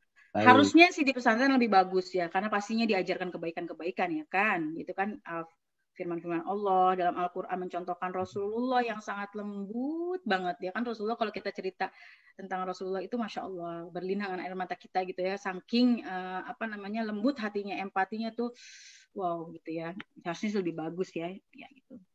Sip. Lanjut ke Mbak Umu Elwafi ya. Alhamdulillah saya sebisa mungkin untuk tidak melabeli krucil saya dengan label negatif. Namun saat krucil saya sedang aktifnya, kadang orang sekitarnya nggak paham dan melabeli krucil saya dengan label nakal. Saya harus bagaimana menyikapinya? Iya.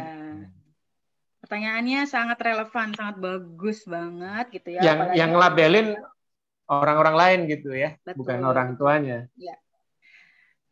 Inilah tantangan pengasuhan, bukan dari kita, dari orang. Gimana sih, pusing gitu ya? Bukan dari orang, dari media, di sosmed gitu kan, ada aja gitu sekarang, luar biasa tantangannya.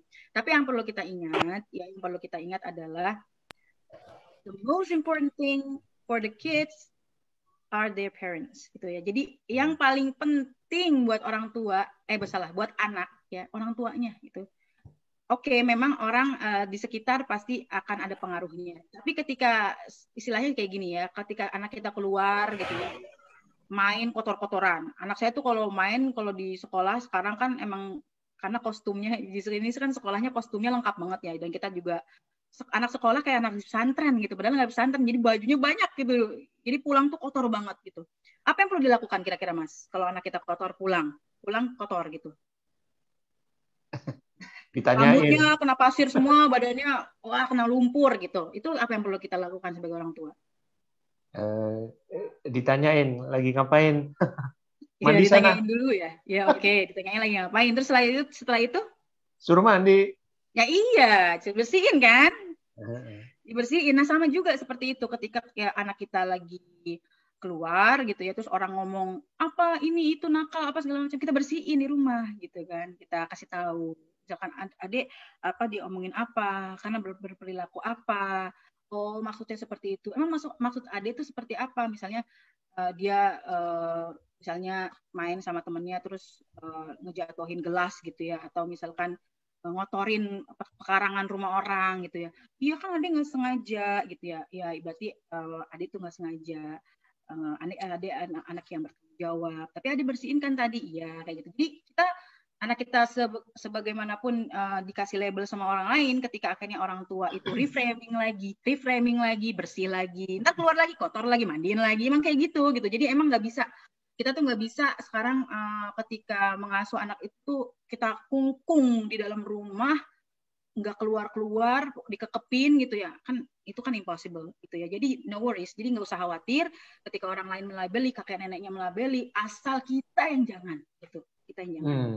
Jadi kuncinya ada di situ ya? Iya, kuncinya ada di kita.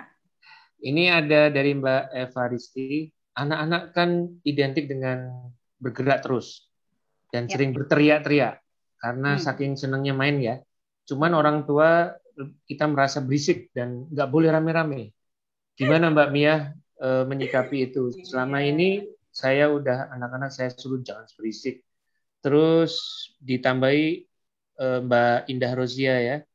Apalagi kami yang masih berkumpul dengan orang tua, iya ya, yang berbeda nilai-nilai dan perlakuan. Bagaimana menyikapi kondisi? Oh tadi ya, mungkin masih di pondok mertua ataupun di rumah orang tua gabung ya. Terus kadang-kadang solusinya ini, kasih aja YouTube. Nah itu, bener dia anteng ya Mas ya. Kadang-kadang ya. Itu racunnya. Kasian. Ya memang sepertinya kita orang tua, ketika kita jadi orang tua, kita kurang empati sepertinya ya, gitu ya. Jadi pernah nggak sih kita ingat di masa kecil kita tuh kita kayak gimana? Wah saya lebih bangor daripada anak saya, ini lupa. Saya tuh dulu, wah nggak bisa diam gitu. So kenapa sekarang kita lupa gitu? Kalau mereka tuh anak-anak itu memang aktif, malah kita kudu mesti apa ya? Udah kudu mesti lagi. Bingung kalau anak kita tuh diem, lesu, terus diem aja, jangan-jangan dia sakit. Jangan dia mikir apa gitu, atau misalkan main YouTube itu kan mata juga nggak bagus ya. Jadi yang perlu kita pahami, memang saya sangat mengerti sekali ya, sama-sama orang tua ya kita kan. Tapi kayaknya agak mustahil juga menyuruh anak kita tuh untuk quiet ya. Hanya dikondisikan saja. Misalnya gini, kita ada waktu untuk anak-anak kita bawa keluar gitu ya, untuk dia lari. Kenapa sih anak-anak itu ribut ya? Kenapa anak-anak itu aktif? Karena mereka tidak seperti kita yang dalam tubuhnya itu emang hormonnya gitu ya, atau sistem di dalam tubuhnya itu udah menurun gitu ya. Artinya kita udah nggak gerak lagi gitu. Kita udah nggak yang ada arousal gitu atau dorongan-dorongan untuk berteriak ini. Udah nggak lagi, udah nggak zamannya gitu. Tapi ketika anak kita masih dalam kondisi yang seperti itu, kita caranya bagaimana? Iya, caranya adalah memberikan medianya gitu ya. Jadi memang ketika misalkan gini ya, saya menarik banget gitu ya. Ada sesuatu quote yang bilang, kenapa kita menyuruh anak kita untuk misalkan berhenti menangis gitu ya.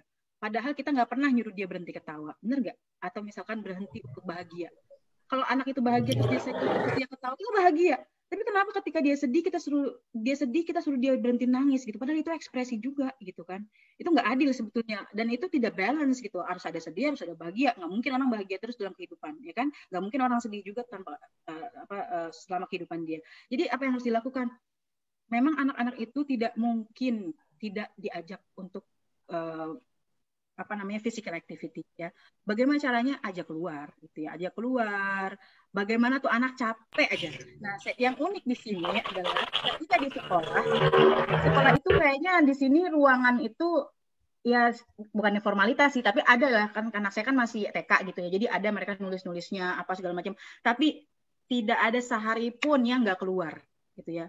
Entah itu di lapangan, apapun mereka sering banget pergi aja kemana gitu, ke pasar gitu kan, ke warung beli apa gitu ya, terus misalnya ke lapangan bola yang ada di sebelah atau ke museum atau kemana. Jadi anak saya tuh pulang udah kayak gini, udah nggak sanggup lagi kan, udah capek gitu. Apalagi kemarin kan dia katanya seharian lari-larian gitu sama temannya, pulang sampai makan aja sampai gini, karena saking udah ngantuknya gitu. Jadi itu yang perlu dilakukan orang tua, kasih medianya gitu. Oke, memang kita punya mertua nih di rumah yang nggak bisa berisik, nggak bisa.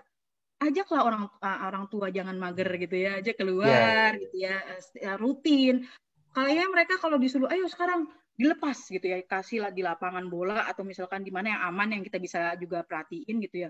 Ayo sekarang boleh teriak sekencang-kencangnya, boleh lari-larian sebebas-bebasnya. Ya itu, tapi ada tempatnya gitu. Boleh nggak tidur siang, boleh tidur malam gitu ya. Ya enggak juga, kan semuanya ada aturannya. Ntar kita bahas yang di no ultimatum ya terkait dengan aturan ya Mas. Nah, sebelum kita lanjut aja kali. Lanjut aja sampai no ultimatum ya Mbak. Ya, silakan. Terakhir nih ya. Nah, ini saya sering memberikan hasil-hasil penelitian di USA karena memang kan yang leading terkait dengan penelitian kan masih USA gitu ya. Jadi 90% katanya penelitian di Amerika itu orang tua di Amerika 90% apalagi kita ya itu menggunakan physical hukuman fisik untuk mendisiplinkan anak 90%. Entah dari yang mulai yang nyubit, dari mulai yang pukul, dari mulai yang macam-macam gitu ya. Itu 90%. 90%. Ini empati Mana satu lagi? Hilang satu. Oke deh. Nah, kemudian penelitian lebih lanjutnya mengatakan hampir semua ras di Amerika, termasuk Asian, Hispanic, African American, yang kulitnya hitam, yang putih, yang Asia, semua sama gitu ya. Paling tidak pernah memukul ya atau melakukan hukuman fisik terhadap anak-anak mereka. Cuma caranya beda-beda ya. African American ya, orang yang berkulit gelap gitu, itu tadi yang aling-aling tanpa dalam macam langsung mukul Antem, gitu ya. Tang gitu, dimanapun situasi dan kondisinya nggak pakai malu lah begitu ya di depan publik ya. Tapi kalau white American ya mereka biasanya nggak di depan publik. Misalnya contohnya settingnya di restoran nih, anak bandel numpahin apa gitu ya, misalkan orang tuanya bilang seperti itu. Nah kalau white American dia ngajak anaknya ke toilet, ayo ke toilet gitu. Tapi kalau American Indian dibilangnya di situ dia nunda sampai nanti di rumah. Plus sampai rumah kayak gitu. Oh. Jadi beda-beda caranya gitu. Kalau kita yang mana ya nggak tahu juga. Nah, faktanya yang menarik, ini menarik banget faktanya menurut saya gitu ya. Physical punishment ini itu bisa merusak perkembangan anak dalam jangka panjang. Ya. Mereka bukan cuma rusak badannya atau misalnya sakit badannya, tapi sakit hatinya, sakit pikirannya gitu ya, meningkatkan stres dan depresi, bahkan nanti ke depannya bisa terkait sama drug, alkohol gitu ya. Dan saya baca-baca di satu artikel bahwa dari 80 penelitian yang meneliti tentang pengaruh hukuman fisik ya terhadap perkembangan anak, tidak ada satupun yang menemukan asosiasi positif ya antara physical antara hukuman fisik dengan mendisiplinkan anak. Jadi nggak ada gitu ya, nggak ada hubungannya, nggak ada penelitiannya itu, nggak ada yang bilang bahwa itu efektif gitu. Apakah kita masih mau ya melakukan itu? Nah, orang tua kan berpikir bahwa dengan kita memukul anak, dengan kita teriak-teriak pada anak, dengan kita membentak anak, dengan kita memarah-marahin anak, membuat anak itu jadi penurut, benar nggak? Kamu nih, ayo coba sekarang atau enggak sama sekali. Mau ikut nggak? Ditinggal nih kalau nggak kayak gitu ya. Jadi itu kan ada yang namanya ultimatum ya. Jadi di situ ada ancaman, di situ ada pukulan gitu ya. Di situ juga ada teriakan dan lain sebagainya. Mungkin iya ya Mas ya. Dalam jangka pendek mungkin kelihatannya mereka nurut gitu ya. Tapi hati-hati di balik itu ya, anak-anak itu mendengarkan kita karena mereka takut. That's it, bukan karena apa-apa, karena mereka takut ya. Kan namanya juga anak-anak gitu kan. Nah, ketika anak-anak itu takut pada kita, it creates distance. Kita akhirnya menjadi ada jarak di antara kita, ada jarak di antara orang tua dengan anak ya. Yang tadinya orang dekat jadi jauh ya karena dia takut sama kita ya karena. Terus akhirnya muncul juga jiwa-jiwa pemberontak. Emang gue turutin sekarang, tapi awas nanti kalau aku udah gede gitu. Ya, apa yang dilakukan? Lagian juga ada penelitian mengatakan apa yang dilakukan ketika anak itu tetap membangkang ketika udah dipukul. Mau dipukul lebih keras, ya, mau digebugin, mau teriakin lebih keras. Apa yang lain? Ya, walaupun itu meningkat, tapi tetap tidak efektif gitu ya. Akhirnya ujung-ujungnya adalah child aggression. Jadi anak itu agresif, kasar, tapi nggak berani sama kita, sama adik yang di bawahnya, sama adiknya. Kadang-kadang kita, wah dia tiba-tiba dia mukulin orang lain gitu ya. Di sekolah dilaporin dipukul dan sebagainya. Nah itu ya hati-hati jangan-jangan dari kita ya. Nah yang menarik lagi, saya selalu dari situ ya penelitian, terus fakta di Denmarknya seperti apa ya. Yang menarik adalah di Denmark memukul anak itu adalah pelanggaran sejak tahun 1997 ya. Jadi orang tua masuk penjara kalau misalkan mukulin anaknya. Di Denmark jadi pelanggaran hukum ya? Pelanggaran hukum ya, pelanggaran hukum. Hati-hati di sini. Kelihatan kalau ketemu polisi, ketemu tetangga yang laporin masuk penjara. Hukumannya apa nih? Gitu. Dan saya ngelihat ada cerita teman di sini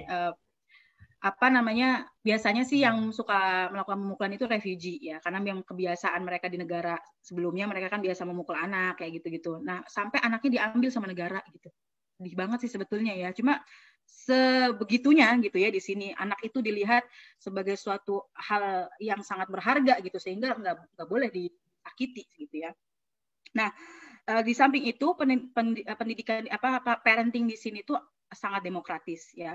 Mereka itu establish rules gitu ya. Ada aturan-aturan, mereka diskusikan dengan anak mereka, ada guideline-nya. Harapan apa sih yang orang tua berikan kepada anak terkait dengan aturan gitu ya. Jadi mereka setting the rules and establish the rules itu bareng-bareng sama anak gitu ya. Kemudian sangat terbuka dengan pertanyaan-pertanyaan yang terkait dengan aturan itu. Kenapa harus begini? Kenapa harus? Kalau kita kan mungkin sering ya, udah nanya-nanya gitu ya. Kamu harus kita sebagai orang tua sering menganggap diri kita tuh powerful, kuat gitu ya. Kamu kalau nggak dikasih makan sama orang tua ya, mau jadi apa kamu? Ya kan itu kan kewajiban kita sebagai orang tua. Terus kalau misalkan itu kenapa dilahirin gitu kan? Kenapa kita mau menikah? Kenapa kita mau mempunyai anak gitu ya? Itu nggak ada hubungannya gitu ya. Kita memang harus memprovide itu semua kepada anak kita gitu ya. Nah, misalkan contohnya di sini yang paling saya juga sukai di sini adalah mereka itu sebenarnya sama-sama konsep yang kita yang beragama Islam gitu ya, Muslim ya. Orang Danish gitu ya, see children as intrinsically good. Ya, mereka menilai setiap anak itu adalah baik. Pada dasarnya anak itu baik. Ya, itu beda dengan pendekatan yang saya pernah pelajari di psikologi perkembangan. Ada yang namanya terrible two. Usia terrible two tahu nggak Mas? Belum tahu. Terrible two itu anak itu mulai berulah itu usia 2 tahun. Ya kan emang kita terasa kan kayak anak tuh kok jadinya ngebelin banget gitu kan. Nah, padahal itu sudah terpatri juga dalam pikiran saya, 2 tahun anakku bandel dan nih gitu. Jadi emang terrible two itu emang dilahirkan dari filosofi orang Amerika gitu ya. Nah, kalau di sini orang Danish bilangnya mereka boundary age. Ya, ada boundary age di mana it is normal ya buat anak-anak itu melakukan sesuatu hal yang pushing the boundaries gitu ya, kayak misalkan nggak patuh, nggak nurut tapi itu bukan dianggap sesuatu hal yang memang nature gitu ya, dan itu diarahkan gitu ya, bukan sesuatu hal yang akhirnya menyebalkan gitu ya. Nah, di sini juga kita jarang gitu ya melihat orang tua teriak-teriak kepada anaknya dalam mengasuh anaknya. Mereka tuh lebih calm gitu ya, dan mereka bilang mereka mencoba untuk not to lose control of themselves gitu ya. Sekarang gimana kalau kita tidak bisa menahan emosi kita ya, kita berharap anak kita mau bisa gitu ya menahan emosi dia, kan nggak mungkin juga kayak gitu ya. Nah, bukan berarti orang tua lemah ya Mas ya, dalam hal ini kayaknya lembut terus, enggak gitu. Kita kind, kita baik but firm. Jadi ada ketegasan di situ tapi kita juga baik gitu ya. Nah, di sini yang menariknya lagi, orang Danish itu ada kebiasaan yang menurut saya unik banget dan saya temui sendiri gitu ya di sini. Ini wondering saya juga gitu ya. Itu mereka di sekolah dasar gitu ya biasanya udah mulai mereka bersama setiap tahun ya Mas ya. Setiap tahun ada meeting guru dan anak murid gitu. Ngapain guru sama anak murid meeting? Kadang-kadang sama orang tuanya juga gitu ya. Anak-anak dilibatkan. Kalau kita kan seringnya meeting antara orang tua dan guru. Orang tua, iya. Ya, orang tua dan guru. Kalau ini anaknya diajak. Ngapain gitu anak-anak diajak? Setting the rules gitu ya. Jadi mereka itu bikin rules tiap tahun tuh sama-sama gitu ya. Misalnya contohnya gitu ya. Misalnya gurunya bilang, gimana kita untuk bikin kelas kita lebih nyaman, lebih enak tahun ini gitu kan. Misalnya dan value-value apa yang harus kita junjung gitu ya, sampai masalah terkait sama ini ya, sosialisasi. Misalnya contoh gini ya Mas, lucunya nanti kalau ada yang ulang tahun yang diundang siapa gitu Mas, sampai kayak gitu. Terus hadiahnya misalkan kan kalau kita kan ada hadiah gitu kan, ada yang diundang ada yang enggak gitu kan. Terus oke, kalau misalkan diundang, aku nanti kalau aku ulang tahun aku maunya teman-temanku yang perempuan aja, kayak misalnya aku perempuan nih, aku nggak mau undang teman-temanku yang laki-laki. Atau aku nanti kalau misalkan aku ulang tahun aku bawa kuenya aja, nggak usah ke rumah kayak gitu-gitu. Itu sampai dibahas kayak gitu. Dan oke, nanti teman-temannya kasih hadiah, dan hadiahnya maksimal berapa ininya budgetnya gitu. Itu sampai disepakati supaya nanti nggak ada yang dapat bagus banget atau nggak jelek banget kayak gitu, sampai seperti itu gitu ya. Jadi mereka setting itu sama-sama, dan itu kenapa dilakukan setiap tahun, karena kan setiap tahun usia anak berubah ya kan, dan mereka nanti akan punya pemikiran yang berbeda lagi, isu yang berbeda lagi gitu ya. Misalnya ada contoh, teman saya waktu itu pernah cerita, kalau ada anak yang berisik Jadi mereka sepakati sendiri tuh gitu ya. Kalau ada anak yang berisik di kelas, ribut di kelas, semua berdiri, semua keliling ruangan 10 kali sambil tepuk tangan. Kan jadi gimana gitu. Itu mereka lakukan kayak gitu. Terus ya apa itu serah mereka. Dan hasilnya gitu ya, hasilnya itu amazing. Ya hasil itu luar biasa. Ketika ada anak yang ribut di kelas, akhirnya semua encourage dia gitu. Bukan akhirnya jadi dibully ya. Wah kita semuanya kena nih gara-gara kamu nih. Ayo kita jangan kayak gitu lagi dong gitu kan. Kita kan semua jadi kena nih gitu. Nah mereka sepakati sendiri. Nah itu pun dilakukan di rumah gitu ya. Jadi kita setting dulu. Kita kan kadang-kadang saya nih bukan kita ya mungkin saya. Tiba-tiba kita marah aja sama anak. Kamu nih nggak boleh kulkas dibuka-buka terus kayak gini. Nanti padahal anak kita nggak tahu sebelumnya gitu ya. Jadi kita nggak ada aturan, tiba-tiba kita marah gitu. Nah itu kan nggak adil buat anak-anak, ya kan? Yang adil adalah kita punya aturan apa di rumah. Oke, sekarang aturan kita di rumah ketika weekend, ya, ketika weekend kamu punya waktu 30 menit dengan YouTube-mu, ya, misalnya kayak gitu. Kan dia jadi tahu, oke aku punya 30 menit, aku pilih-pilih yang mana yang paling aku suka kayak gitu kan. Jangan tiba-tiba baru sebentar kita ambil, ngamuk kan dia kan. Kenapa aku diambil? Ya kamu nggak boleh dong nonton YouTube terus, nanti rusak mata kamu, bla bla bla. Padahal kita nggak no discussion gitu. Kita nggak ada sesuatu hal yang kita sepakati, tiba-tiba kita marah, itu kan nggak adil buat anak-anak kita gitu ya. Jadi kita sebaiknya men-setting itu sama-sama ya dengan anak-anak kita gitu ya. Terus yang penting juga adalah kita memisahkan, kita membuat action plan-nya. What if ketika misalkan kita punya aturan seperti ini, bagaimana kalau kamu tidak melakukannya? Kalau bisa kita justru kalau anak yang udah lebih besar gitu ya, udah bisa diajak berpikir lebih kritis gitu ya, itu diajak untuk konsekuensinya apa? Ketika kamu melakukan ini, konsekuensinya apa? Jadi mereka juga udah paham, ketika aku melakukan ini, aku akan mendapatkan hukuman ini gitu ya. Dan mereka akhirnya udah jadi ada semacam sebab akibat dan mereka akhirnya bisa ngontrol diri mereka sendiri ya. Dan hati-hati juga tadi dengan labeling juga, saya ulang lagi gitu ya. Kita perlu memisahkan antara perilaku dengan anaknya ya. Jadi misalkan nakal gitu ya, atau misalkan malas gitu, atau misalnya temperamen gitu ya, suka marah-marah. Nah itu perilaku, tapi bukan anak kita. Anak kita nggak totally seperti itu. Kita bisa merubahnya. Kita bisa ada diskusi, bisa ada perbaikan gitu ya, jalan labeling ya. Dan kita selalu ingat dalam kepala kita bahwa anak-anak itu pada dasarnya baik ya. Kalau di dalam teori psikologi ada namanya John Locke ya, dia bilang anak itu seperti kertas putih ya kan, yang ketika orang tuanya yang kasih warna tuh, mau dikasih warna apaan, mau gambar apa, itu orang tuanya. Dalam Islam juga disebutkan gitu ya, orang tua sungguhnya anak itu fitrah kan gitu, fitrah. Nah ini masuk banget di konsep Islam gitu ya. Kalau kita dalam hati udah punya pemikiran ini emang anak nih mau menguji orang tuanya nih, kayak gitu kan. Ini emang anak nih emang dia punya ngelawan, lihat aja matanya tuh. Lihat tuh matanya tuh udah kelihatan perlawanannya. Nah, apa sih kita jadi tiba-tiba jadi paranormal bisa melihat orang dari wajahnya. Padahal kan nggak seperti itu. Coba ketika kita mindsetnya kita rubah. Anak-anak itu sebenarnya baik.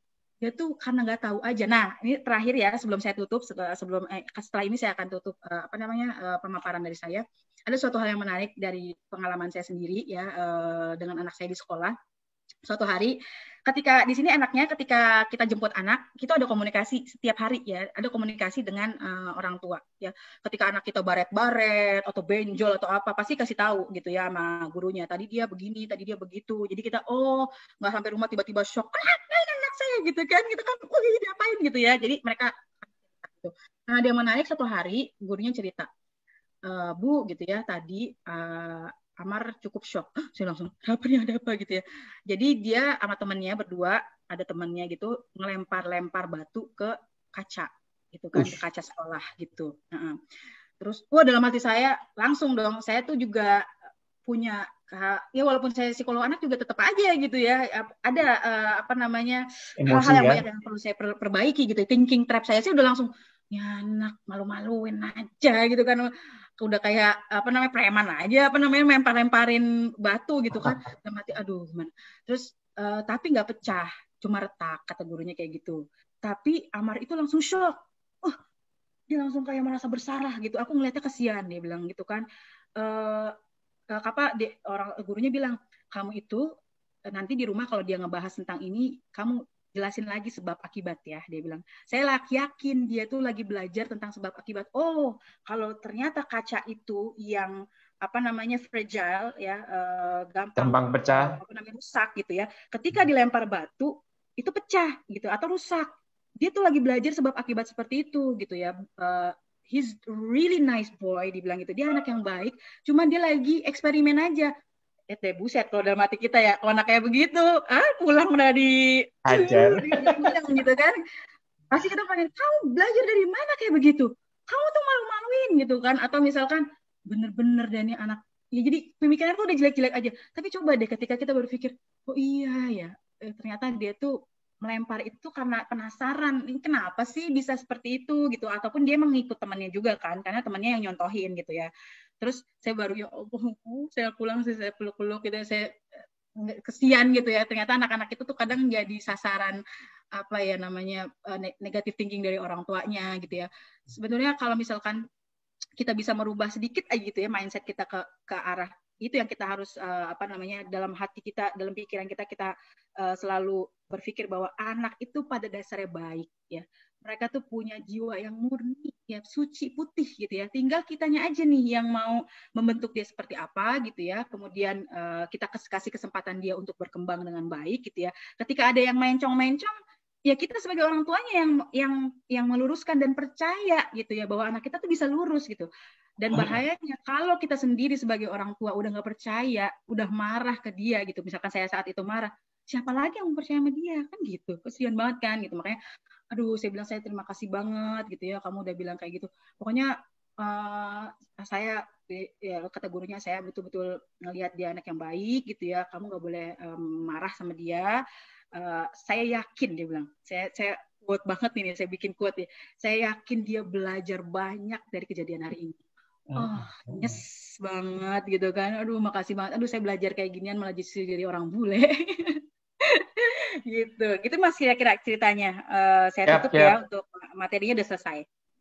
Mbak Mia, ini banyak banget pertanyaannya. Saya jadi kepikiran mungkin nanti kita coba respon melalui WA group ya. Kalau nanti waktunya nggak cukup untuk membahas beberapa pertanyaan. Semampunya aja dulu ya. Semampunya siap. Ini dari apa namanya selain apa namanya ya namanya juga lagi kuliah ya, orang lagi ngulik gitu ya. Lagi nulis gitu. Jadi lagi disertasi ya. Kita manfaatkan aja yang sekarang dulu insya Allah gitu ya.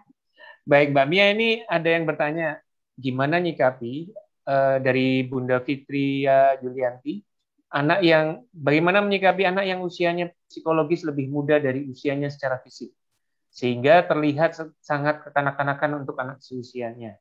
Selain itu, apakah masih bisa diperbaiki pola asuh yang salah dari awal, sehingga anak sudah terlanjur terbentuk sikapnya. Contoh, anak dididik dengan tegas dan keras sehingga kurang efektif lagi ketika diperingatkan baik-baik.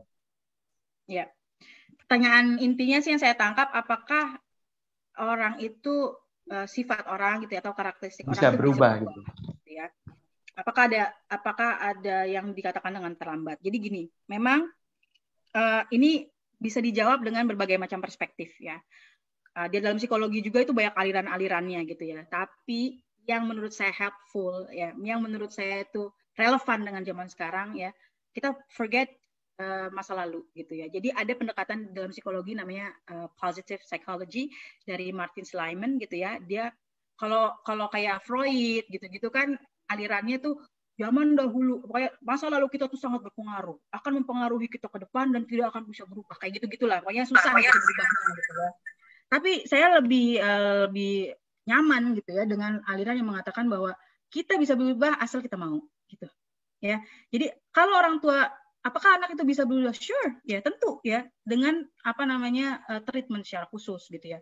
Kalau udah parah banget tentunya kita perlu bantuan profesional ya. Kan ada di dalam psikologi itu namanya behavior modification. Kita mau modifikasi perilaku itu seperti apa gitu ya. Anak kita mau kita bikin seperti apa. Bukan artinya orang tua tuh memprogram anaknya, tapi yes, pada dasarnya orang tua itu yang memprogram anaknya itu bisa bagaimana dan seperti apa. Misalkan gimana kalau tadi anaknya lebih kekanak-kanakan. Saya sih curiganya kalau seperti itu biasanya memang ada yang salah pengasuhan di orang tuanya. Apakah orang tuanya lebih permisif gitu ya, atau membolehkan apa saja sehingga anaknya lebih manja dan lain sebagainya. Tapi definitely kalau saya bilang kita kalau mau berubah, ayo gitu ya, kita usaha, insya Allah bisa. Baik, lanjut ya. Ini ada Mbak Nur Fatimah Latif.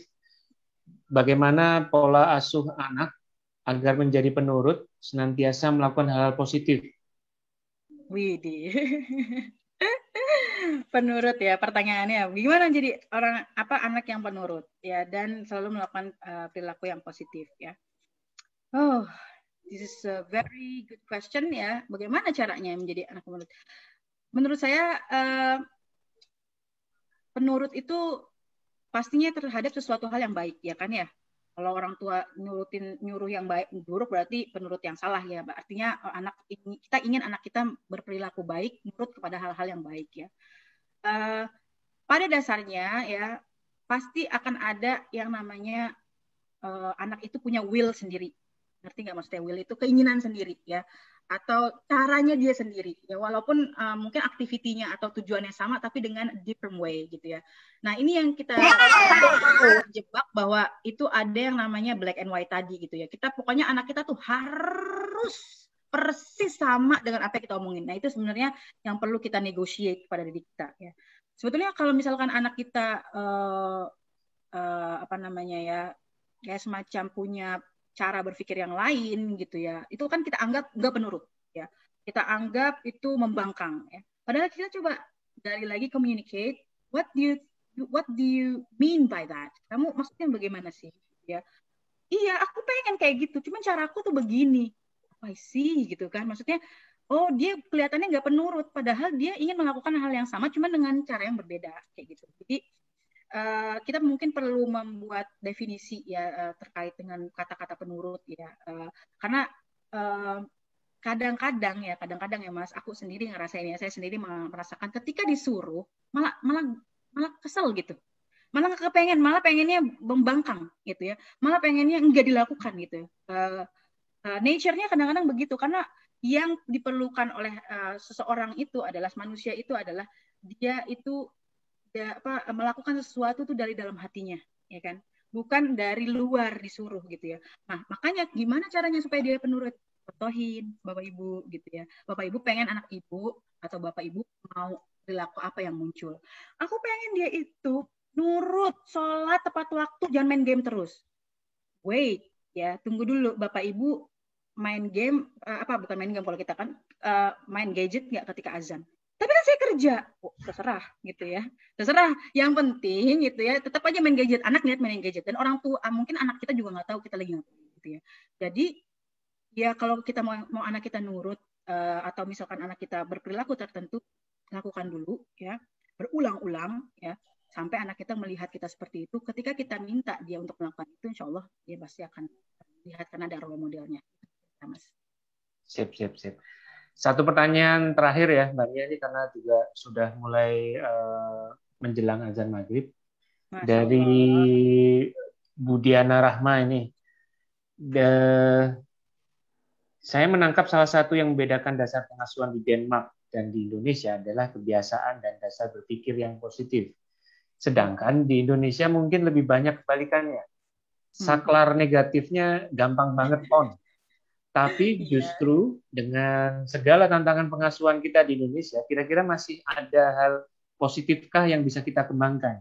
Mungkin Bu Nia bisa sharing dari pengalaman dari yang mengalami sebagai orang Indonesia yang terdampar di Denmark. Terdampar, dari ikan paus saya terdampar.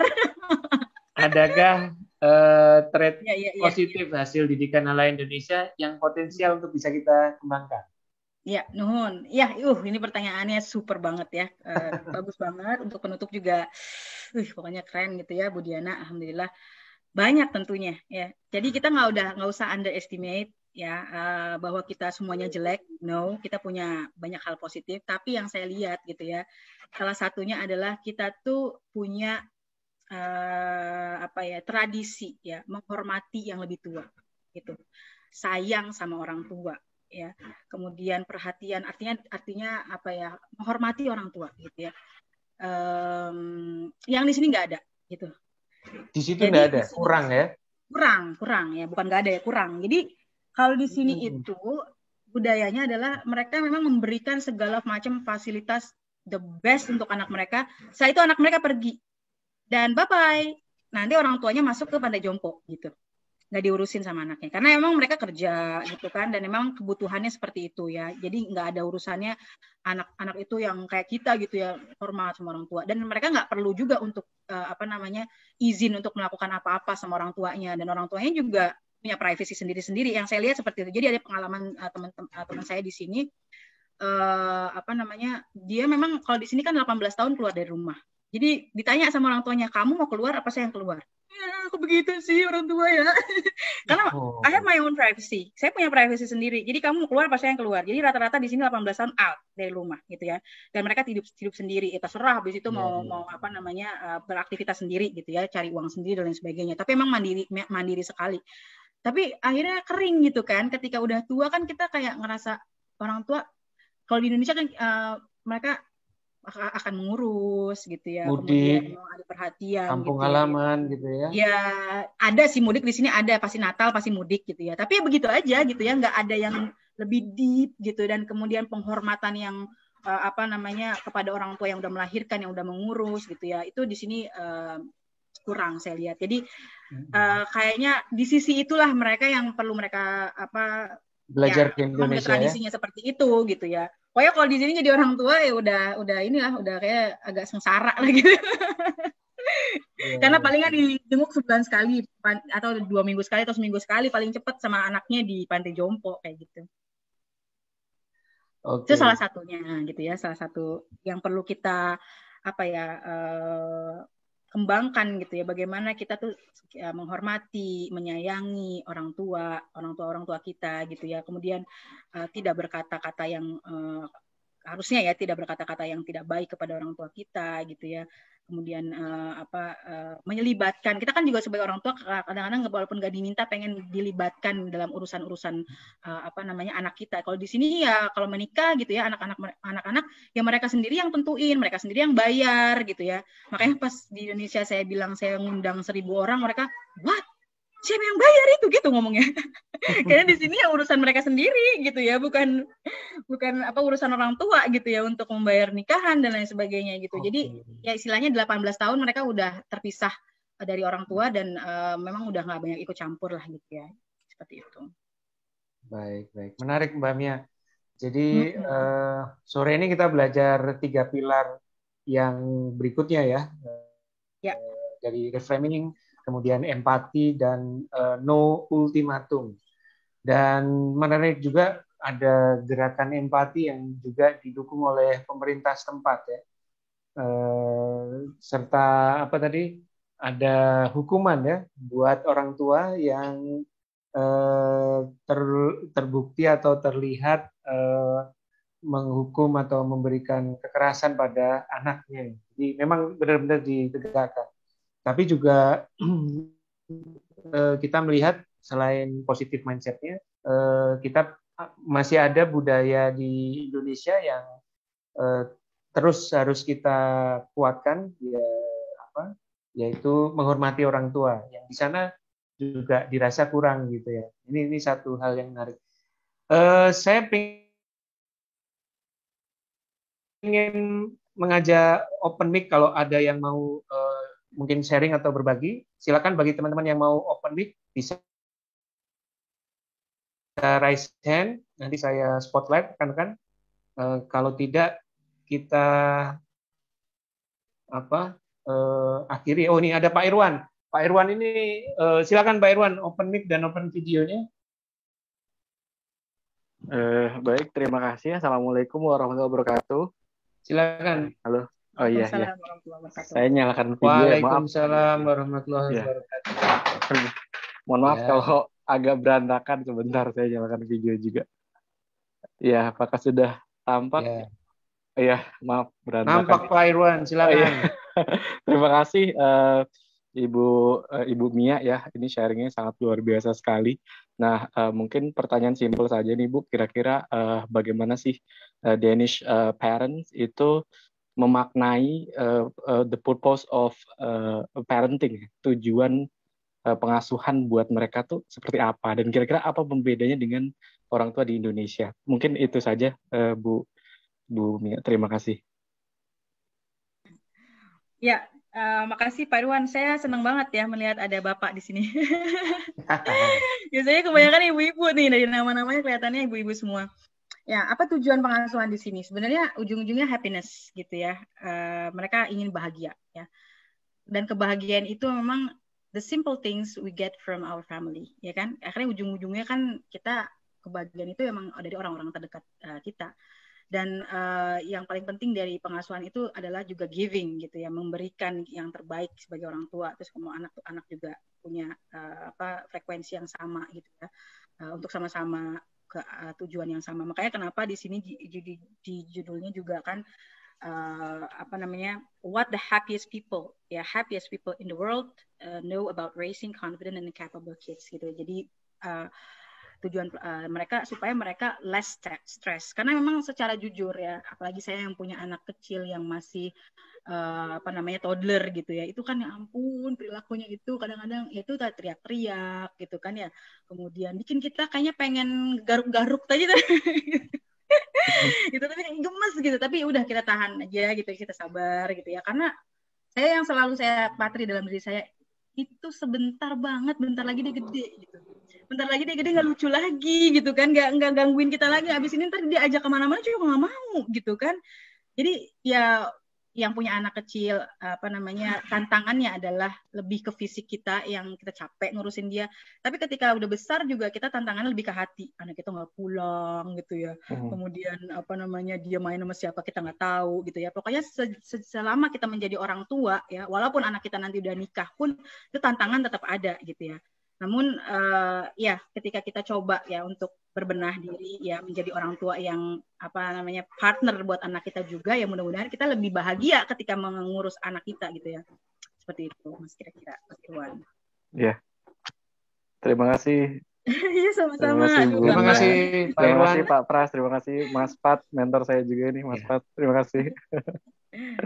Saya juga ngelihat banyak teman-teman saya nih Mas, dari Polandia, dari Sweden juga ada, dari Jerman. Jadi bukan Indonesia aja nih, macam-macam nih. Mantap. Silakan buat bunda-bunda yang ingin bertanya, satu pertanyaan dari ibu-ibu mungkin. Saya berikan kesempatan. Silakan. Siapa yang mau raise hand? Nah, ini ada pertanyaan Mbak Mia terakhir ya. Bedanya dengan pengasuhan Rasulullah SAW itu bagaimana kalau dibandingkan dengan metode Dennis? Ya, saya banyak menemukan ternyata kebaikan itu universal, benar gak Mas? Ya kalau Rasulullah udah kita nggak perlu omongin, itu totally emang langsung dibimbing sama Allah gitu ya, bagaimana berlaku begitu ya. Tapi saya melihat seperti yang tadi juga ya, memandang bahwa filosofi ya, memandang bahwa anak itu adalah baik ya, itu kan sebuah anti mainstream sebenarnya gitu ya, karena penelitian yang dilakukan orang Amerika atau filosofi orang Amerika gitu ya, yang mengatakan terrible too gitu ya, anak itu terrible, bandel ketika usia 2 tahun, tapi dibantah gitu ya sama orang sini bahwa mereka berpikir bahwa anak itu sesungguhnya baik. Itu ada banyak kesamaan-kesamaan gitu ya. Misalnya juga bagaimana dekat dengan anak gitu kan. Rasulullah juga kan Masya Allah gitu ya, ketika punya cucu bahkan naik ke punggungnya ketika sholat itu bukan dibanting gitu ya, atau misalnya dimarahin gitu, tapi biarin aja gitu ya. Kalau anak itu memperhatikan kita sholat, sometimes dia jadi imam gitu kan, Insya Allah begitu. Kalau kita nggak marah-marah, tapi kalau kita marah gitu ya, terus kita mungkin dia, orang sholat tuh galak ya kayak gitu ya, kok orang lagi sholat galak sih gitu kan, aku nggak mau kayak gitu misalnya kayak gitu. Nah kalau diperbandingkan memang kita nggak bisa membandingkan apple to apple, tapi saya banyak melihat kesamaan-kesamaan dan kebaikan-kebaikan yang saya dapat dari sini, dan saya ternyata memandang bahwa ya itu kebaikan itu memang fitrah Mas gitu ya, fitrah dari manusia itu sebetulnya memang baik ya, yang kayak di sini ya, kejujuran yang betul-betul kalau orang sininya asli sih kita tuh sampai kayak suami gitu misalnya taruh sepeda ada barang-barang di dalam, tapi bukan barang penting ya, kayak belanjaan terus mau belanja lagi gitu ya misalnya, taruh aja di situ nggak hilang gitu ya, biarin nggak hilang gitu ya. Terus kalau di sini kayak misalkan saya lagi di perpustakaan, terus ada orang di sebelah saya gitu ya, terus dia bilang, boleh nggak nitip laptop? Handphone. Ya laptop biasanya kan lagi di charger, dia mau ke toilet kan, males kan bawa ke toilet gitu kan, terus aku dalam saya pak, kan saya juga manusia gitu kan, mereka berpikir you're kind gitu, kamu tuh orang baik gitu, jadi nggak perlu curiga. Tapi itu jangan dilakukan di Indonesia ya, nanti hilang semua. Disabet sama orang ditaruh di tas tadi dirampas gitu kan. Tapi di sini masya Allah gitu ya, makanya saya juga heran gitu ya, mereka korupsinya tuh hampir nol gitu, karena ada yang korupsi tapi sangat jarang, karena mereka emang nggak mau mengambil hak orang lain gitu. Udah yang ada aja udah disyukurin gitu. Jadi gratitude gitu ya, atau bersyukur mereka tuh tinggi banget gitu ya. Makanya tadi itu juga rasa syukur itu penting banget. Ini juga kan relevan dengan apa yang Rasulullah contohkan. Misalnya tadi contoh cuaca gitu ya. Wah hujan nih, atau misalkan dingin banget nih, atau hujan besar banget. Ya masih untung kita kagak kena gempa gitu ya, atau misalkan nggak kena banjir. Di sini kan negara-negara lain banyak yang banjir. Mereka bilang seperti itu dengan reframingnya gitu. Saya jadi malu sendiri sih. Coba saya yang belajar tentang syukur, kok saya yang sering mengeluh gitu ya. Ya alhamdulillah, belajar dari mana aja ya. Ternyata kita bisa belajar banyak ya, walaupun dari negara-negara lain ya, terutama dari Denmark sini gitu. Baik, makasih Mbak Mia. Ini tanpa terasa ya, kita dari jam 4 sudah diskusi banyak tentang The Danish Way Parenting, jilid 2. Dan sudah 6 pilar kita bahas. Hari ini kita bahas reframing, empathy, dan no ultimatum. Sebelumnya kita sudah bahas play, authenticity, dan togetherness. Rekan-rekan, ayah, bunda, mas, dan mbak sekalian, terima kasih atas partisipasinya. Oh, nih sampai last minute aja masih ada yang nanya nih. Oh iya. Nanti di ini aja Mas, ditulis dikumpulin aja ya. Ya mudah-mudahan ada waktu gitu ya. Doakan saya. Bapak Ibu, mungkin saya sebelum itu ya, saya minta doanya lagi di tahun terakhir sekolah ya. Sekolah itu banyak lika-likunya. Doanya supaya bisa selesai, lulus ya, dan pulang insya Allah ya, untuk mudah-mudahan bisa bermanfaat buat banyak orang. Lalu kalau misalkan masih ada yang kurang-kurang, misalnya teman-teman mau bertanya, ini saya taruh linknya di sini ya, langsung aja lah nanya ke saya, boleh, nanti insya Allah saya jawab ya di sini aja ya, tapi ya di IG ya, @huga_indonesia ya. Mantap.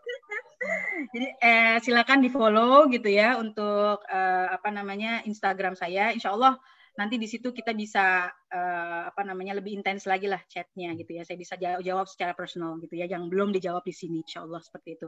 Lalu kalau misalkan mau lihat aktivitas kita di sini, bisa buka YouTube-nya Amar's Family in Denmark gitu. Ini saya coba iklan dikit ya Mas ya, boleh ya? Silakan. Udah itu aja. Baik, rekan-rekan, jadi Mbak Mia ini diaspora IMZ. Jadi beliau alumni IMZ dan juga pernah berkarya di IMZ. Kemudian karena dia punya spesialisasi di wilayah ilmu keluarga dan parenting, kami ajak untuk sharing di sini. Dan alhamdulillah banyak informasi-informasi yang menjadi pencerahan buat keluarga-keluarga baik di Indonesia maupun juga keluarga-keluarga Indonesia yang ada di mancanegara. Terima kasih juga untuk huga.id dan juga Hijabers Mom Community ya, yang sore ini sudah sangat banyak meramaikan diskusi kita sore hari ini. Pertanyaan insya Allah akan kita kumpulkan dan nanti akan kita lanjutkan untuk diskusi berikutnya melalui Instagram huga.id, atau juga bisa nanti recordingnya kita akan upload di Facebook Manajemen Zakat, Facebook Info IMZ, rekan-rekan. Jadi bagi yang ingin mendengarkan kembali atau menonton kembali, nanti bisa stay tune di Facebook Info IMZ. Mungkin itu diskusi kita kali ini, Mbak Mia. Terima kasih rekan-rekan sekalian. Kita akhiri dengan baca hamdalah. Alhamdulillahirrabbilalamin. Wabillahi taufiq walhidayah. Assalamualaikum warahmatullahi wabarakatuh. Salam buat keluarga. Sama-sama. Salam dari Denmark. Terima kasih, Mbak Mia.